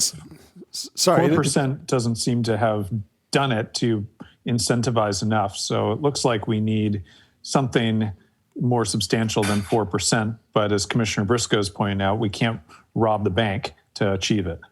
And let's assume that we can clear our waiting list and make some people happy in the community and get some activity in those areas by lowering that rate in Blaine and moving some people up, or however that works, and maintain the same level of budgetary, fiscal responsibility. Why wouldn't we do that? Well, that was kind of my point. If we can get more boats there, they're going to spend more money in Blaine. They're going to buy gas. They're going to buy groceries. They're going to do whatever. Damn straight. And as long as we can achieve that and stay static with the numbers we're at now, I think that multiplying that number of slips to come up with the same number, I think it's probably fairly easy to do. I don't have it in front of me to do, but that was kind of where I thought maybe we might kind of try to go to. I forget what the percentage was years ago, the difference between Blaine, like back in the 80s, 70s and 80s, what it was. I know it was a fair amount of difference because a lot of guys did go up there. How old are you? 22. Yeah. Commissioners, I don't think we can maintain, Commissioners, I don't believe we can maintain the level that we're at. I don't think that's realistic. I think we need to increase the revenues to pay for these future repairs we have coming. And that was the reason for the incentive program. Now, we may not have hit it exactly how we should have here, and we're going to have to look at a different way to skin the cat. But to say that we can maintain our marinas at their current income level means we won't be able to rebuild our inner harbor. No, and Rob, I'm going to go the other direction. And Bobby, you may want to mute me for the moment, but we have seen that Squalicum Harbor will demand a higher price. So where we have supply and demand in play, and we have a higher price that we can command in that marina, we should get it. And when we have a lower supply and demand threshold, we should take that into consideration.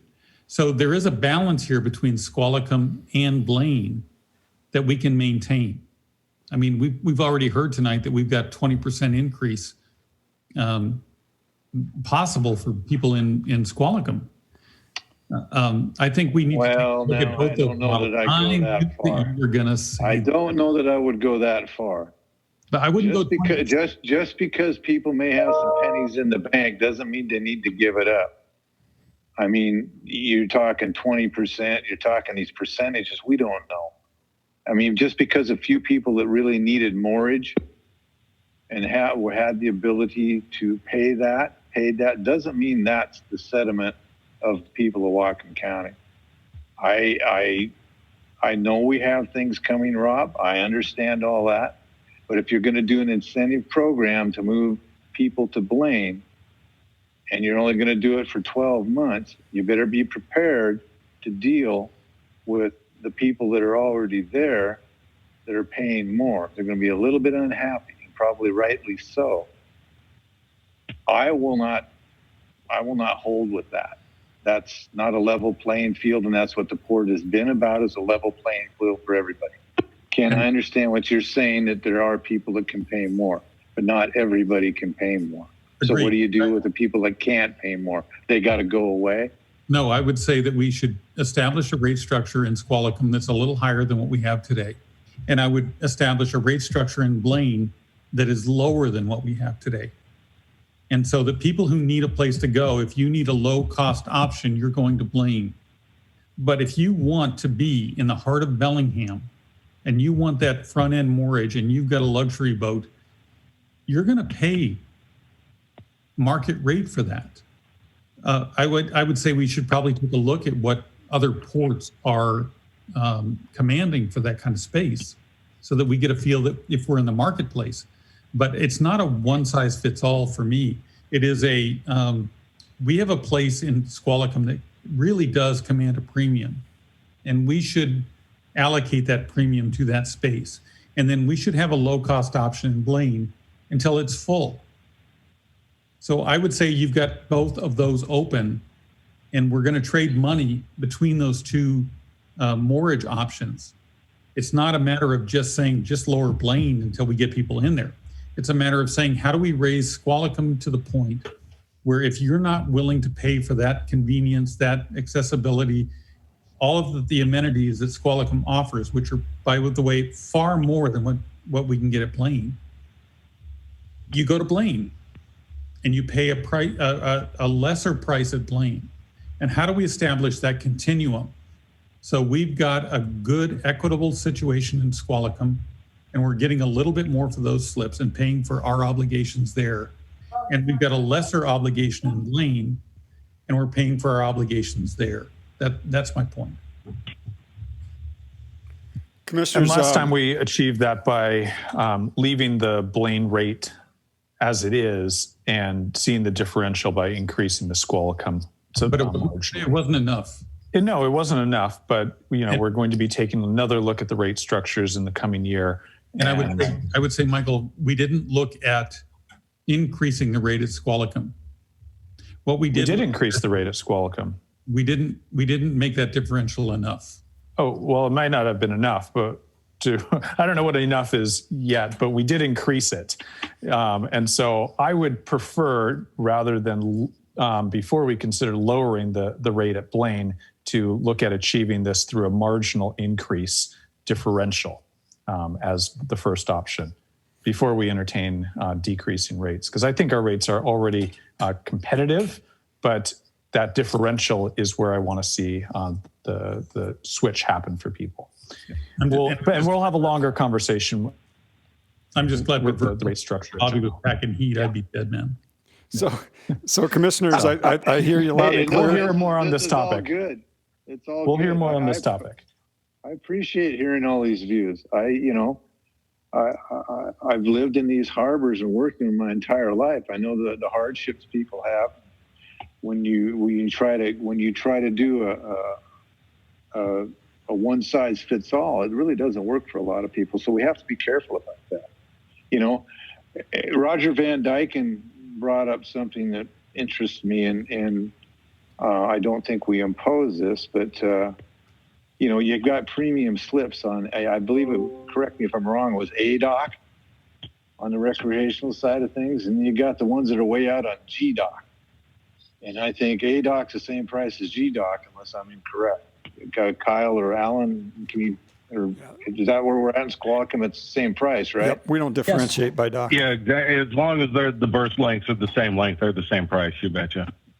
Oh, Bobby. So maybe that's a direction we may have to go to solve this inconsistency. If you can't afford ADOC, but you can afford GDOC, well, people that want to be up close on ADOC, maybe that's worth a little more to them.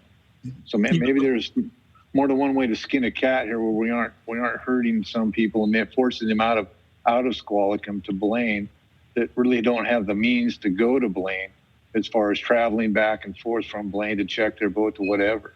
Bobby, you are bang on. You let the marketplace determine what the higher priced, closer in, better amenities docks will charge, can charge. And anybody who doesn't want those or can't afford those has a better place in Squalicum. You just let the marketplace determine where those people go. We always have a place for them, and we set the pricing accordingly. I think this will sort itself out. Thank you, commissioners. This is helpful. I think staff has some pretty good idea what direction you guys want to go. I'm going to suggest we do this as part of the mortgage rate review early next year, rather than just doing it as a one-off. If you're all in agreement with that, we'll bring you a couple different scenarios about how we can achieve this differentiation by harbor and even by dock and location. And Rob, are you going to send this before the MAC? That's up to you all to decide if you want this to go in front of the MAC. Typically, Well, we they're hadn't started this conversation with them. We involved them in the mortgage rate conversation last year or this year. Can't remember that bad joke of 2020. It's made everything feel like a blur. So I do want to revisit this with the MAC. Yeah, Commission, this is Alan Birdsall, Manager Marinas, and just kind of give you a real quick update. Port staff have been working with the subcommittee and MAC for a mortgage rate review. We have met a couple of times. We have regular meetings for the next month and a half, so that we can come back to you with a couple of recommendations. And as Rob has said, that your comments today have been very helpful. We'll take those, and a differential rate between Blaine and Squalicum is one of the items that is on the discussion list with the subcommittee with MAC. So appreciate the discussion, and it's helpful. Don't miss, Alan, the idea that if you've got a premium slip and you're right close to the harbor, and that is a slip that we can charge more for, and whoever's there now can find a place, like Bobby said, out in G, that we may want to charge more for those. So how do we graduate the pricing schedule so that the premium slips have a premium price, but everybody still has a spot in Squalicum? And we can then generate more income from those premium places. It's like shelving in a grocery store. You go down the cereal aisle, the ones that are at eye level, those customers pay a premium to have that product at that shelf level. The ones who are on the bottom shelf don't pay that premium. And I just think that we need to look at that model as a marketplace idea to keep our revenues in check, especially for those who are willing to pay that. Just saying. Now that we're going to be getting emails from everyone on ADOC, we will. Let's make sure we also check to see that how this is done in other ports too. I'd be curious to see if this differentiation happens. Well, I don't think we were elected to be like everybody else. We've got our own port to run. And I think if this idea has some traction, that we should take a look at it, because I think it's a great idea. And we need to be the leader in this. Maybe we will be the leader. And recall, we have a public process we go through, Michael, so the people could come and let us know. If this is a bad idea, we're going to hear about it. And we're going to hear about it from everybody, not just the people on ADOC. You're going to hear about it from other folks there too. So we have our public process. This is not an idea that's going to be cast out in the next meeting as we're going to drop the gavel and it's done. This is idea thinking in public, and this is part of our process. So I mean, people should take this, that we're doing something in this direction. We're talking about it. If we don't talk about it, we can't get input. Well, very good. Does staff need anything else from us? We're good, thank you. Okay. You're muted, Andy. Hey, Alan, great beard, man. The color in that beard is just fantastic. Thank you, Commissioner. So while we're online, Andy, I do have a question. We've had crime increases in pretty much all areas of the port here. Have we had any more trouble in Blaine? Anything increasing there? No, we haven't seen any increase of crime. I have been regularly talking with some of the fishermen that are out working on crab gear right now. And I know that a couple of them have seen some suspicious vehicles driving around the web lockers. We've put up some new signage around the lockers, encouraging everyone, number one, to notify us if they see something that's not right. But number two, hoping that signage will encourage anybody that has ill intentions to think twice, that we're all watching up here. And then we've worked with our security guards up here to make sure that they're doing extra patrols around the uplands. Take your last bites and it's time to hop into bed. Okay. So we haven't yet, but we have been tracking what's been going on in other areas of the port right now and bracing for that. trying to Very be good. effective. One other question, and I'll let you go and I'll be done here. How's our crab buyer decisions going up there? Are things running fairly smoothly or? Yeah, from our perspective, everything seems to be running pretty smoothly over there. The tribal opening or the tribal fishery closed and the non-tribal opened up, and everyone seems to, I think there's a little bit of interest right now in the chum fishery. I think that's got some people's attention right now. But yeah, everything seems to be running smooth on the peninsula at this point. Very good. Thank you. You're welcome. Thank you. All right, thank you guys. We have one action item remaining here, and looks like Greg Nichols on deck. Looks like he's on the ski slope to me. What about deck?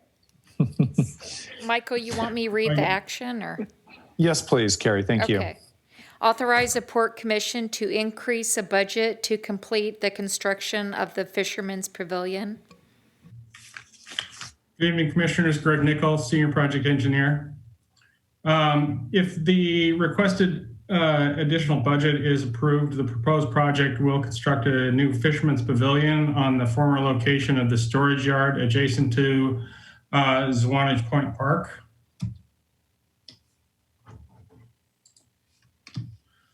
The building is going to be a 9,000 square foot prefabricated metal building. It's going to have 6 roll-up doors. A number of those will be glass. Lots of windows to take advantage of the wonderful views in that area. It is a fully enclosed structure, which is a change from what was initially anticipated. That change was based on stakeholder feedback. It's going to have a sealed concrete floor with floor drains and interior and exterior yard hydrants. And it will also include a work area outside of the building. It's the interior of the building will be very open concept. It's effectively a large open area to allow for both events as well as workspace for fishermen during the winter months. With regard to bids, we received a total of 10 bids, which was excellent response. Bids ranged from 1.726 million up to 2.3 million. We had really close bids in the first about 6 bids, so we're pretty happy with those bid results. It's about $100,000 less than the engineer's estimate, so all is well there. The low bidder is Boss Construction of Bellingham. As far as the construction schedule goes, assuming that this action is approved, we would issue notice to proceed roughly November 1, anticipating substantial completion in mid-June of 2021 with occupancy probably in August of 2021 in time for Sea Feast 2021. The requested action requests an additional $1 million of budget, which was envisioned in the 2021 budget. So we're effectively moving that money forward into 2020 so that we can execute this contract. Are there any questions? Yes, I have one. So we're just going to go with the low bidder. We're not talking about that. We're not looking at anything. What are we doing here? We are following the low bid criteria. We did not use any supplemental bidder criteria. We didn't feel like this project was necessarily appropriate for that application. So we are using the low bid contractor, yes. So, and who was that? I don't have that in front of me. Was who you said? Boss Construction. They are actually the contractor that is building the bulkheads in Blaine. Okay. Hey, Greg. Have they done work for us before? I believe they have. These are the first 2 projects that I've worked with them on at the Port of Bellingham. I do have past experience with them being contractors back in my consulting days. So they're not a fly-by-night operation by any stretch of the imagination. And our experience with them so far in Blaine has been very good. Okay. I had a question. You showed us on that slide earlier, the one with showing the building in the orange. Okay, is that the placement of the building? Is it going to place that direction or the other way? That's the orientation of the building. I thought, for some reason, I thought we were putting it the other way so that it opened more to the Wanch Park on that side, the east side. But I must have missed a change somewhere. Commissioner, I believe it's always been this orientation to take advantage of the views of the water. So the glass side that has the roll-up doors is facing the water. Okay. Do we have any roll-up doors on the other side? Yes, we do. We have roll-up doors on both sides. This is a rendering. One of the, I believe it's the west side and the east side. You'll see that there's roll-up doors and windows on both sides. Okay. And the large roll-up door faces the parking lot, I presume? The side with these 3 roll-up doors does face what is going to be the work area, yes. Okay. Okay. Stakeholders that were involved, Greg, can you enlighten me on that? I wasn't involved. I honestly don't recall exactly which ones it was. I believe that we had the Working Waterfront Coalition. I believe that we had somebody from the Commercial Fishermen's Association.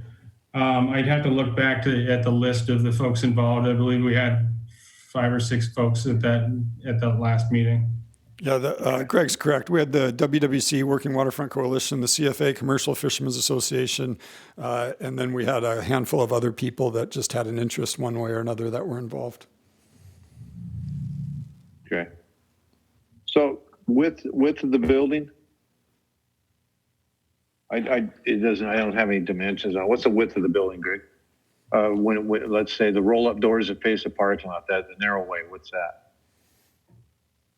60 feet, if I'm looking at that right, I can. So, and the work area is out that set of doors to the north. Is that correct? So if you can see my cursor, it's this side here. Okay, and that faces to the north? That's correct. Faces the parking lot. Yeah, it faces the parking lot. And that's going to be the designated work area?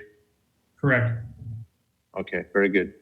The reason I'm asking is when you what they call hang a purse seine, it's a 10 fathom stretch, so it's 60 feet. And then you've got gear piled past that for working. So I was just curious if there was enough to do that all indoors. And do we have an overhang? We don't have an overhang on a porch on that side, do we? So I lost whatever. My screen share just shut off.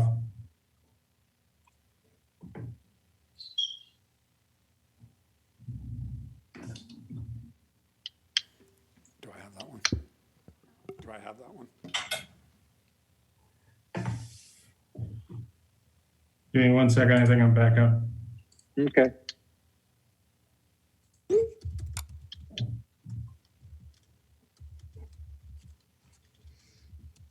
So there is a small overhang on each side. Okay. What's the eave height on that, Greg? Give me a second and I will pick it up.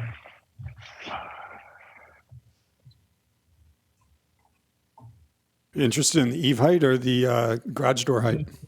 The total the height of the eaves. Total building height is 21 feet. I didn't catch that, Greg. What was that you said? Total building height at the high point is 21. The roll-up doors are 11.6. And it looks like the eaves are roughly 12.5. Okay. The reason I'm asking these questions, guys, is that I'm not just poking in the dark to find out measurements. Obviously, we didn't have a purse seine fisherman present. Gill nets you do inside. Purse seines you have to go outside with part of the gear. and it would have been nice to have an overhang there if it's 60 feet wide, so that you were working under cover, which was the whole gist of this thing. I was assuming that we were going to be open the long way to do new seines, but that's not the way the building turned out positioned wise here. So it's what it is, but we may be adding a porch overhang at some point in time to that north side to accommodate gear work for stuff other than gill nets and crab pots and so on and so forth. So, Bobby, I'm sorry for being naive here, but why would you not be able to hang it the lengthwise through the building? Why does it have to go the width? Well, if the work area is to the north, Rob, I don't know what's I thought that's parking lot to the big door end and just an entrance. I am what I'm looking at here. It's hard to tell. But that could be a work area to the north. Well, yeah, to the north, that's out the doors that roll up, correct? Yeah, but there's also a roll-up door. I guess it would be the northwest on the end of the building, kind of the narrow end of the building, towards Gate 5. Yeah, going towards the harbor? Yeah, towards Gate 5. Right, but that's all going to be parking there, isn't it? Well, but, I mean, parking is nothing but striping. We could make that work area if we needed to. All right, Are you hearing this area right here? We lost you again. Screen share. It's okay. We don't need to go back to it. As long as if we can go lengthways out the build, then they can work inside fully covered. So that's fine. I believe there was a big roll-up door on the side of Gate 5. Yeah, that door. West. They call it the west building elevation. That is, correct me if I'm wrong, Greg. That doesn't go towards Swanage Park. That goes towards Gate 5. That's correct. So the side towards Swanage Park would be what you're calling the east building elevation, which doesn't have a roll-up door. And how much clear floor space is that east to west side, Greg, that could be work area? Because I'm not sure what we're putting inside there. 150 feet. You're talking about the clear open space wise? 150 feet. 150 feet and usable workspace, because you're probably going to have something at the south end of it, right? Or the east. This building is entirely open. The only demised walls in the interior of the building are for a small mechanical room. Okay. Everything else is completely open. Okay, so we'll have most, as long as they can get that's fine. 90 feet is basically all they need, and they'll be inside. Okay, that's all my questions. We can work around it. It'll work. I just want to make sure it worked for, because for everybody. I don't want to see one gear group left out because we did something wrong. But as long as we can use that big door and they can use the length of the building alley, it's fine. Okay. Commissioner Bell, do you have any questions?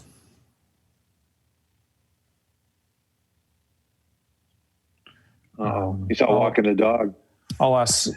Oh, I'm here. I'm sorry. Want to follow up? Oh, go ahead. My question is to Jim Kyle. Hey, Jim, would you like to tell us what you'd like to add to this? And you sent us an email today that indicated that there was some interest in increased processing. Can you walk us through that? I could, yes. The email. My video working here? It is. Oh, yeah.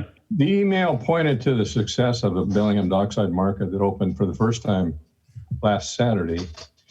And it showed a great deal of potential for that project to involve citizens of the county at the port and provide a service for commercial fishermen as well.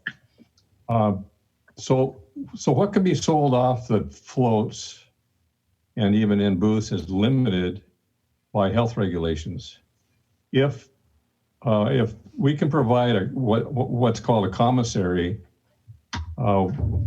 which includes sinks, warm water, appropriate drain. I think a drain was mentioned, but basically some fairly simple plumbing, which I understand is not inexpensive. That expands the potential of the use of the pavilion for that purpose in a very significant way. And also, the email also points out that one major donor would like his significant contribution to go to that part of the construction. And it's not clear to me at this point which of those additions is included and which is not. So thank you for asking me. I hope that helps. I'm not sure where we are on that part of it. So Jim, my question to you is, this is a significant cost to the port, and the port has been unwilling to go in that direction. Do you think there are vendors there that would benefit enough from having that infrastructure that we could raise that privately? Well, I'm sure that a significant amount can be raised privately, including $200,000 from one particular donor that will contribute to that part of the project for that specific purpose. And I'm confident that other funds can be raised. That's not my department here, so I can't speak to the process or the expectations, but we've assumed all along that that the waterfront community would be raising funds for that, and that's been clear from the beginning.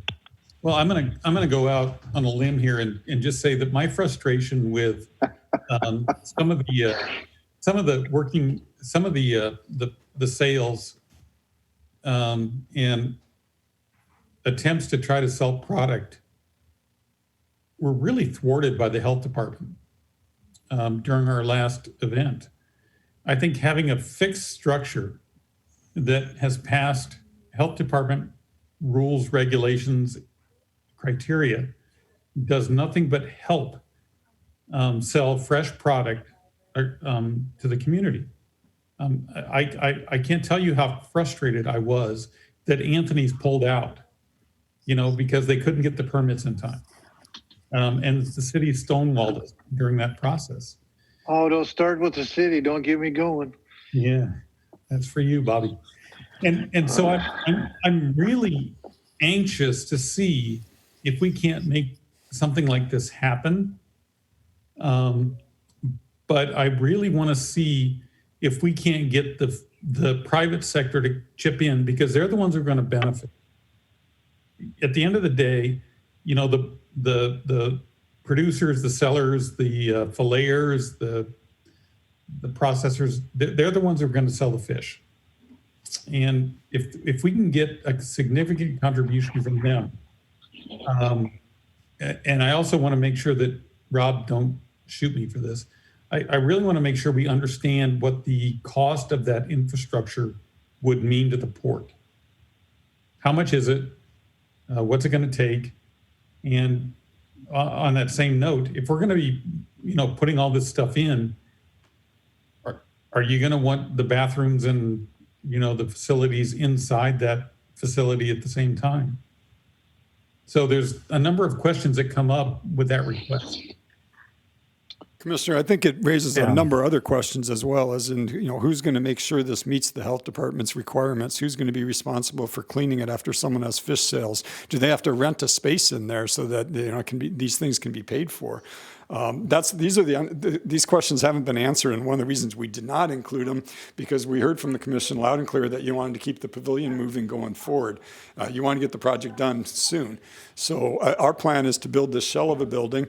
If there's a group out there that thinks they can fundraise enough to do more features or better the facility, by all means, that they should feel free to fundraise that, and we'll get that work done.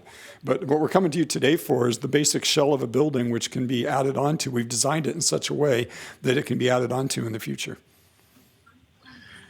I get, Rob, we talked about this at the budget meeting, and I think there's interest in making this building as functional as possible. And when I asked last, you said, yeah, these other amenities are possible if there's the fundraising. And now we have the fundraising potentially coming forward.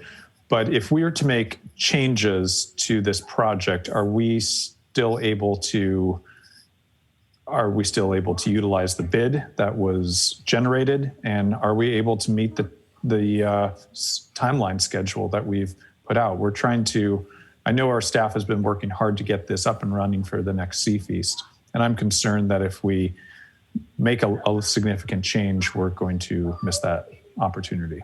Yeah, if we start adding sinks and criteria to meet the health department's requirements, which we're not even sure exactly what those are at this point, we're not going to make Seafeast of next year.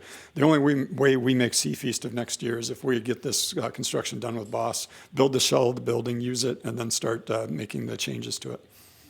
So Rob, do we have an idea what the cost is? You know, there's always a cost of doing work later and not digging once, as Jim mentioned in his email. Do we have an idea about what the cost is for trying to make this change now versus trying to do it later? I don't, because I'm not sure that we have a full understanding of what's required here to get the health departments. That's fair. Rob, I would go one step further. Because there's too many people talking. Let's Greg and then Commissioner Bell. So there was a significant amount of discussion over the issue of, do we put in bathrooms and sinks and everything now? The ultimate decision was no. That'll be part of an expansion, and the facility is designed so that we can install the kitchen and the restrooms in the expansion. It's got a 3,000 square foot expansion capacity, and it's designed to accommodate that. That said, I'm looking at just numbers off the cuff, and we're probably in the $200,000 to $300,000 neighborhood to add those facilities. And so, Greg, what you're saying is that if once we build this, we have the ability to add those after the fact. Correct. We've done all the conduits. We've done all the electrical upgrades. So the facility will be ready to handle that if we say yes. That's correct. That is what it's designed. It is designed with that expansion capability in mind. Commissioners, this is Tiffany, Meetings and Events. Can I chime in really quick? We had some really great success. Rob, back me up if you don't want me to chime in here, but we had some really great success with the dockside market, but I think we've done a good job planning with the Fisherman's Pavilion that if we need to add in the future, we can. But right now, with the documents that Kyle and the Grangers and everybody worked really hard to put together from the health department, sent out to the fishermen, we can run that successfully with what we have now and consider that in the future if that market does continue on. Yeah, Tiffany, you're saying we can run the events like they were held last weekend with no problem? Yes. As it is? Okay. Currently. I just clarifying that. I couldn't quite. Yeah, we had some really great success, and I'll get you guys some numbers on what those sales were. What's not allowed, Commissioners, just so we're all clear, what's not allowed is any kind of fish processing. So that's what the fishermen are losing, the ability to process their fish because they don't have a commercial kitchen to do that in. And that's what we're trying to add here with the sinks and the bathrooms, et cetera. Right. And I will tell you that the biggest complaint I heard was when I went in to buy fish right off the boat. He said, I can't process it here. I would love to give you a fillet, but I've got to give you the whole fish. And that was a setback to me. Because first of all, I'm a Colorado guy. I don't know a fish from a, right? So well, they did sell 800 pounds. Right, so to fillet my own fish is just something foreign to me. However, if we had a place where that could happen without, and get it health department approved, I want to make sure that we make that happen in the future. So Commission, what we'll start doing is... Can we, if we want to move forward, and the staff has done a lot of work to get where we are, and I hate to lose our ability to get this project in gear, can we ramp up a fundraising effort to have the phase 2 to bring in this additional commissary kitchen needs that we have? Commissioner, it's a great question. I think there's two things need to happen here. One, the port staff needs to start designing for in the permitting process for the bathrooms and for the sinks so that we're ready to go on that. And two, the fundraising effort needs to happen. The port, at least in my opinion, the port shouldn't do the fundraising. The private sector should, not-for-profit groups should. That's where the money will be donated to. People aren't going to donate money to the Port of Bellingham because, first of all, we collect taxes, and second of all, we're considered to be, for some reason, to have a lot of money, even though we all all know that we don't. So I think the fundraising effort needs to happen, but it can't be us. Someone from the not-for-profit or the community needs to step up and lead that effort, and we haven't seen that to date. I've heard a lot about there's 100,000 here, there's 200,000 there, but it's the money's not real until it's in a bank account somewhere ready to be spent. So Jim. I have it. Sorry. Jim has his hand up, and then I'll come back to you next, Commissioner Briscoe. That's fine. It's a great discussion. I appreciate the time spent on it. One thing that wasn't mentioned is the advantage to the port of increasing the activity of the dockside market. Just working with the people that were standing in line there, it was amazing. The response from the public was really quite inspiring. People have been waiting for this. But I did want to emphasize, I mentioned this before, the 200,000, that is available now for the commissary additions. I understand that doesn't cover the rest of the expenses, but that money is available for that purpose. That's the major portion of that expense. So it's not a simple situation, but I do want you to understand that those funds are available for that purpose, not for the general fundraising effort that would have to take place. Thank you. Thank you. All right, Commissioner Briscoe. Yeah, so to get us moving forward here, what I'd like to see happen is the Jim, on your side of things, maybe with, I know the gentleman you're speaking about, maybe you guys can get something going that we've got, as Rob said, it's got to go in a bank account somewhere, and it can be earmarked for specific things. I'm sure that can be done, John. That type of stuff can be done, right? And if it's not, if something changes, people can get their money back out of that. John, is that something how it works? Or you're muted, John. I think we can structure something, Commissioner. Okay, very good. I would suggest, Jim, that maybe you can talk with Mr. Sitkin and get some people together, get something started outside of the port government agency, so that we have something, so the port knows that there was something there and we can use it, and we can get staff working on costs and permitting and so on and so forth for this. I want to move this vote forward tonight, and with the understanding we're going to work on the other stuff. Whether it can be done at the same time or not, I don't know. But the sooner we can get the fundraising event going and get the money in an account that specifically says this is where it's going in this pavilion, that needs to be done, because the faster that's done, the faster we can do the permit part of it. So, and I think that should all be channeled, Rob, through yourself would be correct. The money shouldn't come through me, but certainly I can coordinate the efforts. But yeah, the coordination Yep. with the folks. Absolutely. Yep. Okay. That's what I'd like to see. Rob and I can have a chat and set forward a plan for implementing that. Is that acceptable, Jim?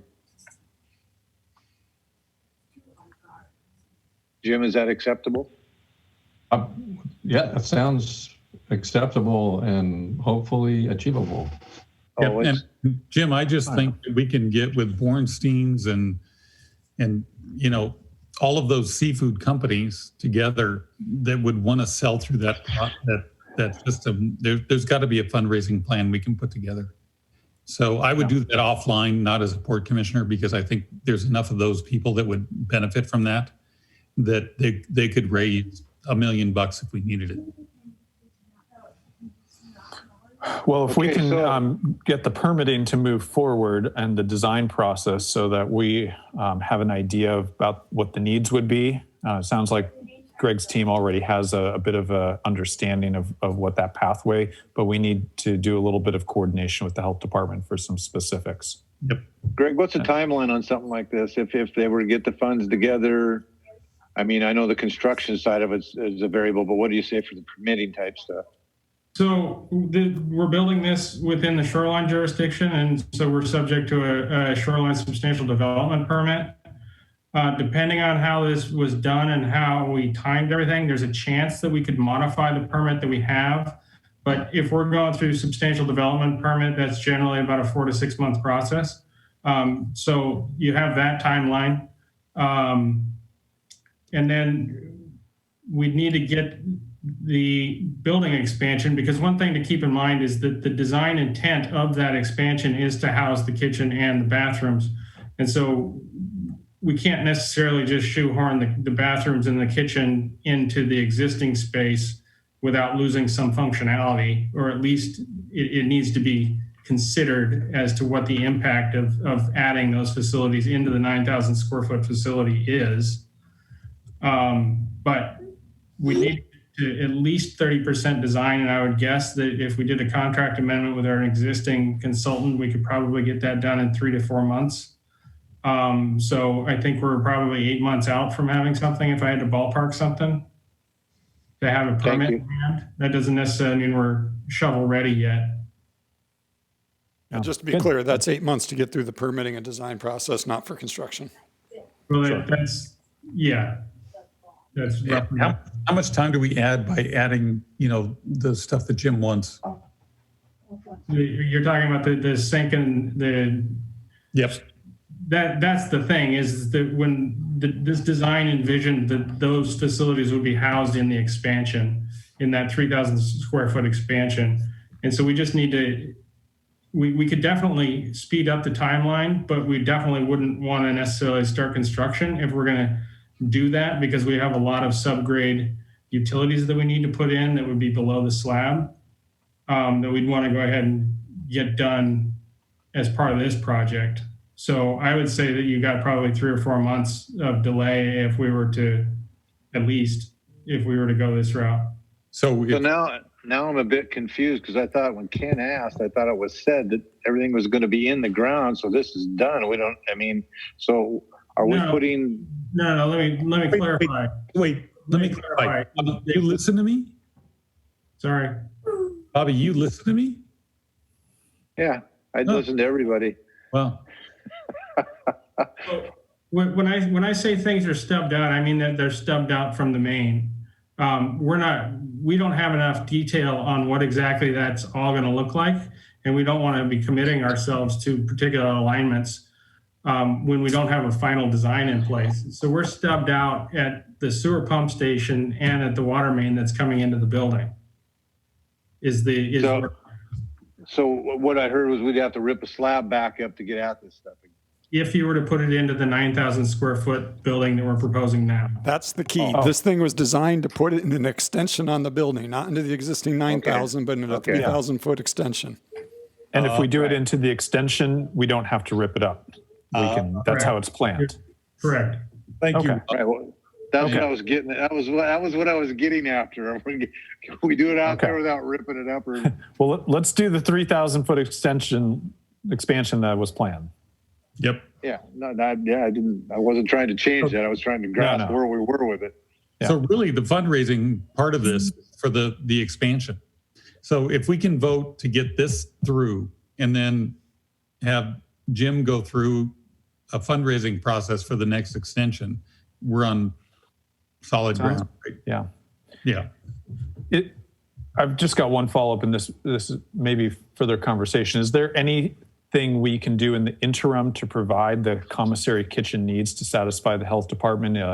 Buy a shipping container, throw some sinks in there, and some portable hot water station? Or is there anything we can achieve to solve this nut? I don't think it'll satisfy the health department until you do the full-on, 3 sink issue, bathroom issue. I mean, there's a whole bunch of criteria there. I think you got to tackle it all as one nut. Any kind of piecemealing, it won't allow them to do the processing that they want to do. Rob, this is Kyle, Harbor Master for Squalicum Harbor. If I can tap in for just a quick second. Thanks to the great work that Deb and P. Granger did working with the health department, they did get a special permit authorized that would allow filleting at the top of the ramp with a minimal of resources. And the resources we actually purchased today, which was a basic hand washing station, a tent, a table, things that would allow processing to happen at the top of the ramp post-purchase, so that companies like Pacific Hustler could sell a product, then actually fillet it and package it to their customers and let them walk out the door to their car with a filleted fish so that they don't have to do that work themselves. We're ready to have that go on Friday as long as those commercial fishermen are willing to provide that service. Sounds great.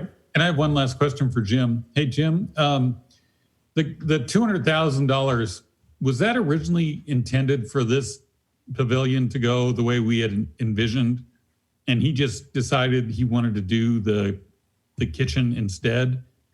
Because what I don't want to do is I don't want to flip that money from where we thought we had it into a place we didn't have it. At the risk of, well, I think the situation is this. That donor is so enthusiastic about the commissary part of the project that he is committing to fund that part of it.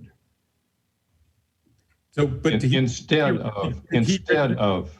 Oh, so he originally committed to help us with the Well, the nature of the commitment, I can't testify to that, but he's been involved from the beginning in these discussions. Yeah, I just don't. Let me clear the air for you, Ken. There was never a guarantee that he was going to give money to build this pavilion. There was a talk of starting a nonprofit organization. Rob, correct me if I'm wrong. A nonprofit organization to gather as much money up as they could to help build the pavilion. Now, it all goes into what is considered as building the pavilion. You know, finishing the pavilion with a kitchen is part of building it. So I don't take this person as transporting their money from one area to another. It still would be within the pavilion. It's still a building of the pavilion. So I don't think what you're asking, Ken, would be that he's backing away from the pavilion because he still wants to be involved in it. Is that how you'd read it, Rob? Yeah, from the beginning, I'm pretty sure that we're all talking about the same gentleman here. And from the beginning, he has been very enthusiastic about donating money for this. He's been part of the stakeholders meeting that agreed to do the building without the bathrooms as well. That being said, we don't have in our cash flow or our budget any donation from him. So what you're approving today is funded 100% by the port without any consideration for private sector money. I do believe that the original intent of this gentleman's money was to go towards the pavilion. Thank you. And I think we've got a good direction. So if there's no other comments, I'm going to call the vote. Anything last? All right. Carrie, if you please. Authorize a port commission to increase a budget to complete the construction of the Fisherman's Pavilion. All right. Commissioner Briscoe. Yes.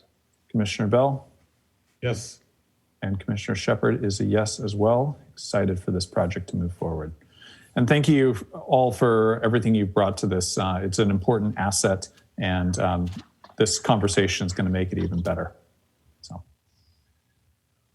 okay, that brings us through our regular scheduled business. And we are now into other business. Commissioner Briscoe, do you have any? I have none. Commissioner Bell? I would like to know what's going on with the ferry between Point Roberts, and have we seen any more whales? So Tiffany, you want to chime in on the ferry? Look out your window, Ken. Thanks. Yeah, I'm here. This is Tiffany. I don't know anything about the whales, but we did have to cancel 2 sailings because of weather. It continues to be a popular option for the residents of Point Roberts, and we get good feedback on it. And so we're moving forward as long as the border is closed. Are we ready to charge, say, $10, $20 a ride? Just waiting for you to tell me. Yeah, we did get some money from the CARES Act. Yeah, Commissioners, we are going to get fully reimbursed for that. Sorry if I haven't communicated that fully to you, but we're going to get fully reimbursed for the ferry sailings from the federal CARES Act money that'll be funneled through the county. We're trying to figure out how we account for November right now because we don't know what will be canceled and what we'll do, and we have to have our receipts all turned into the county by the end of October.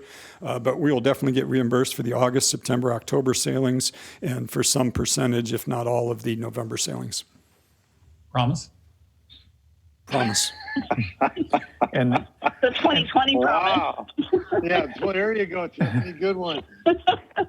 And if the commissioners would like, we can put this on a last agenda item for December so that we revisit it before the calendar year restarts to make sure we're on the same page about how the funding is going to continue, what we see as the forecast for any additional reimbursement funding, and just to make sure we're still comfortable with the procedure that we have.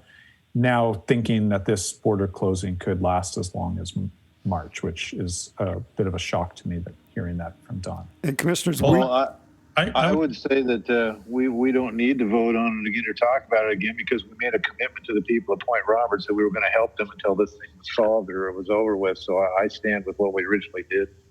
And just so I want to reassess the difficulty getting across the border, because I was at a small cities meeting this morning, and we've got a couple of business owners that are coming across daily with no issues. And they're finding the experience to be incredibly easy. And you know, to the business owner's own words, he said pleasurable. You know, they're kind to him, they're easy. So I want to make sure, and Don, you can weigh in on this. If we're doing this, and we don't need to, I want to know that. No, I believe there's a need. I don't think we need any more staff to weigh in on this. It's getting to be at 7:00 at night. Commissioners, we probably will not do a ferry in December and January. It's very, I mean, the weather and the darkness is not conducive to doing a ferry run. If we can try and squeeze something in there that's beneficial to people, we will. But really, with the amount of daylight we have, we're taking people and we're turning around and going right back. So the thinking was we'd go through November and then we'd start it back up when we got light and better weather again, which could be as early as February. But I see the month of December and most of January, and so does Drew, the captain, as being very problematic for running this ferry, just so we're all aware of that. And how full are the boats, Rob? They're anywhere from 20 to 40, 50 people on them. No less than 20 and no more than 50.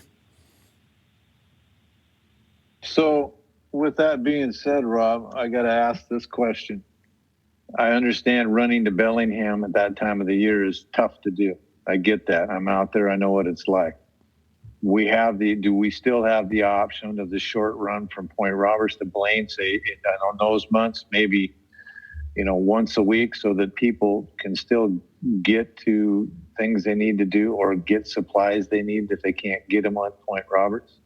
That's a good idea, Commissioner. I will talk to the ferry operator and get back to you on that one. Thank you.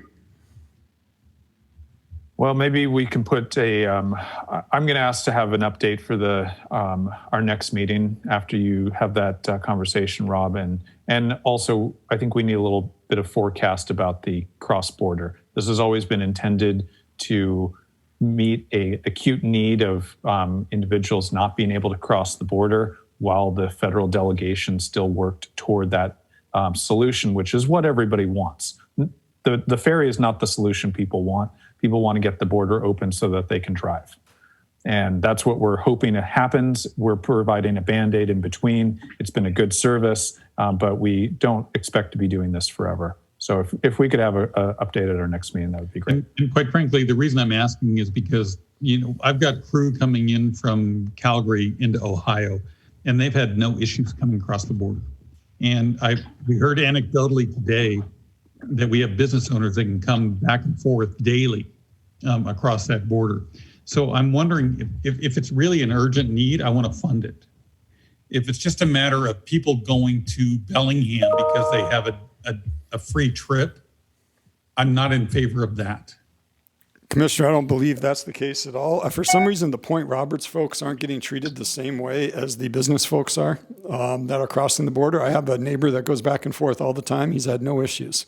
But the Point Roberts folks are not being allowed to do that for whatever reason. It's definitely not what we're calling a level playing field. So yeah, there is a need to get these folks back and forth. So what's the reason? Rob, what do you think? I don't know. I mean, it's not a U.S. problem. It's a Canadian problem.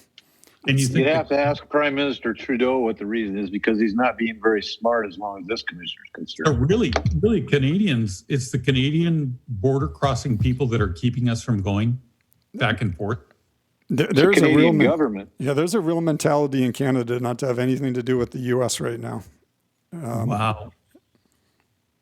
So everybody you're talking to, it's going back and forth across the board, falls under the essential business travel. Correct. Okay. So a normal person living in Point Roberts that needs to get to a doctor's appointment or needs to pick up some supplies they can't get there, that's not considered essential business. That's correct. That's considered personal business. So that the government officials in Canada are saying nobody that doesn't have essential business may cross their borders. And that's to keep out people like, say, I wanted to go up to Canada. I don't have essential business. Well, you can't go. So the same thing there, only they're cut off with this landlocked situation. So I'm pretty sympathetic to that situation. Ken, you've been in quarantine for a while. Those people have been in the same thing out there since COVID started. How do you like the short one you've got? And they've been in it for that long. No, So, I get it. I just wanted to make sure that we were addressing a real need. I believe it is. It's not only a real physical need. I believe it's a real mental need. All right. Anything more on this one? We'll make sure to get this on the agenda for that first meeting in November and give you an update on what we know on the border. I just want to make sure we all understand we have very little control over this. We do have senators and congressmen and women that are working on it on our behalf, and they're not making a lot of progress. So, yeah, well, it would probably be useful to have a reach out to them again. They've been helpful in the past and at least willing to give us information. So, okay, Ken, any other business? No. Hey, Rob, just how's your staff? Oh, I think the staff's pretty good. We haven't laid anyone off. We haven't furloughed anyone. We've kept everyone at full employment or full pay anyway. Everyone takes this differently and handles the stress differently. And we've got some people who are really productive working from home, and some people who aren't so productive working from home. We were talking about the office supply earlier. And, when this thing started, I think we were doing a really good job of working from home, and a lot of meetings were happening. And as the further we get into this, I think it's less and less the case. I see a real benefit for being in person. A lot of casual conversations that eliminated meetings are not occurring now. So now they become a formal meeting, and that takes longer. And then the Zoom meetings just aren't quite as effective and collaborative as an in-person. So, our staff is, no one isn't feeling the effects of it. We're all feeling the effects of it. And everyone's responding a little differently in what that means.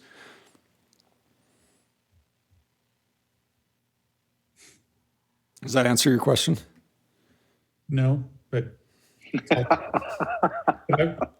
would. What can you tell he's been in the same room too long, or what?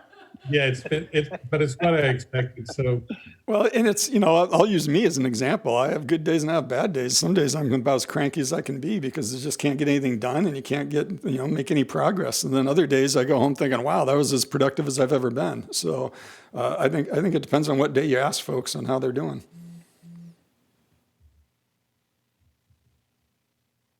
I want 2020 to be over. Yeah, well, 2021's coming up with the same crap on the start. So. Yeah. All right, Rob, thanks. Hey, Carrie, thanks. You're welcome. Carrie, do I need to come in to sign some stuff? I think I missed a request somewhere there. Yeah, you did. I'll send you a reminder. Not the first time, huh? How about me? No. Nothing? Well, not until you're out of quarantine. I'll send you guys an email. I took my 14-day COVID test yesterday, and I should have results tomorrow. Will you be there most of the day tomorrow, Carrie, or do you know? I will be. Okay, I'll try and get over sometime, probably around noon or something there. Sounds good. Hey, if you come at noon, I'll buy you lunch. A free lunch? There's no such thing as a free lunch. You want something? I'm through. Thank you. Okay. Ken, are you done? I'm done. Thanks. All right. And I have no other business, so we are adjourned. Thank you all.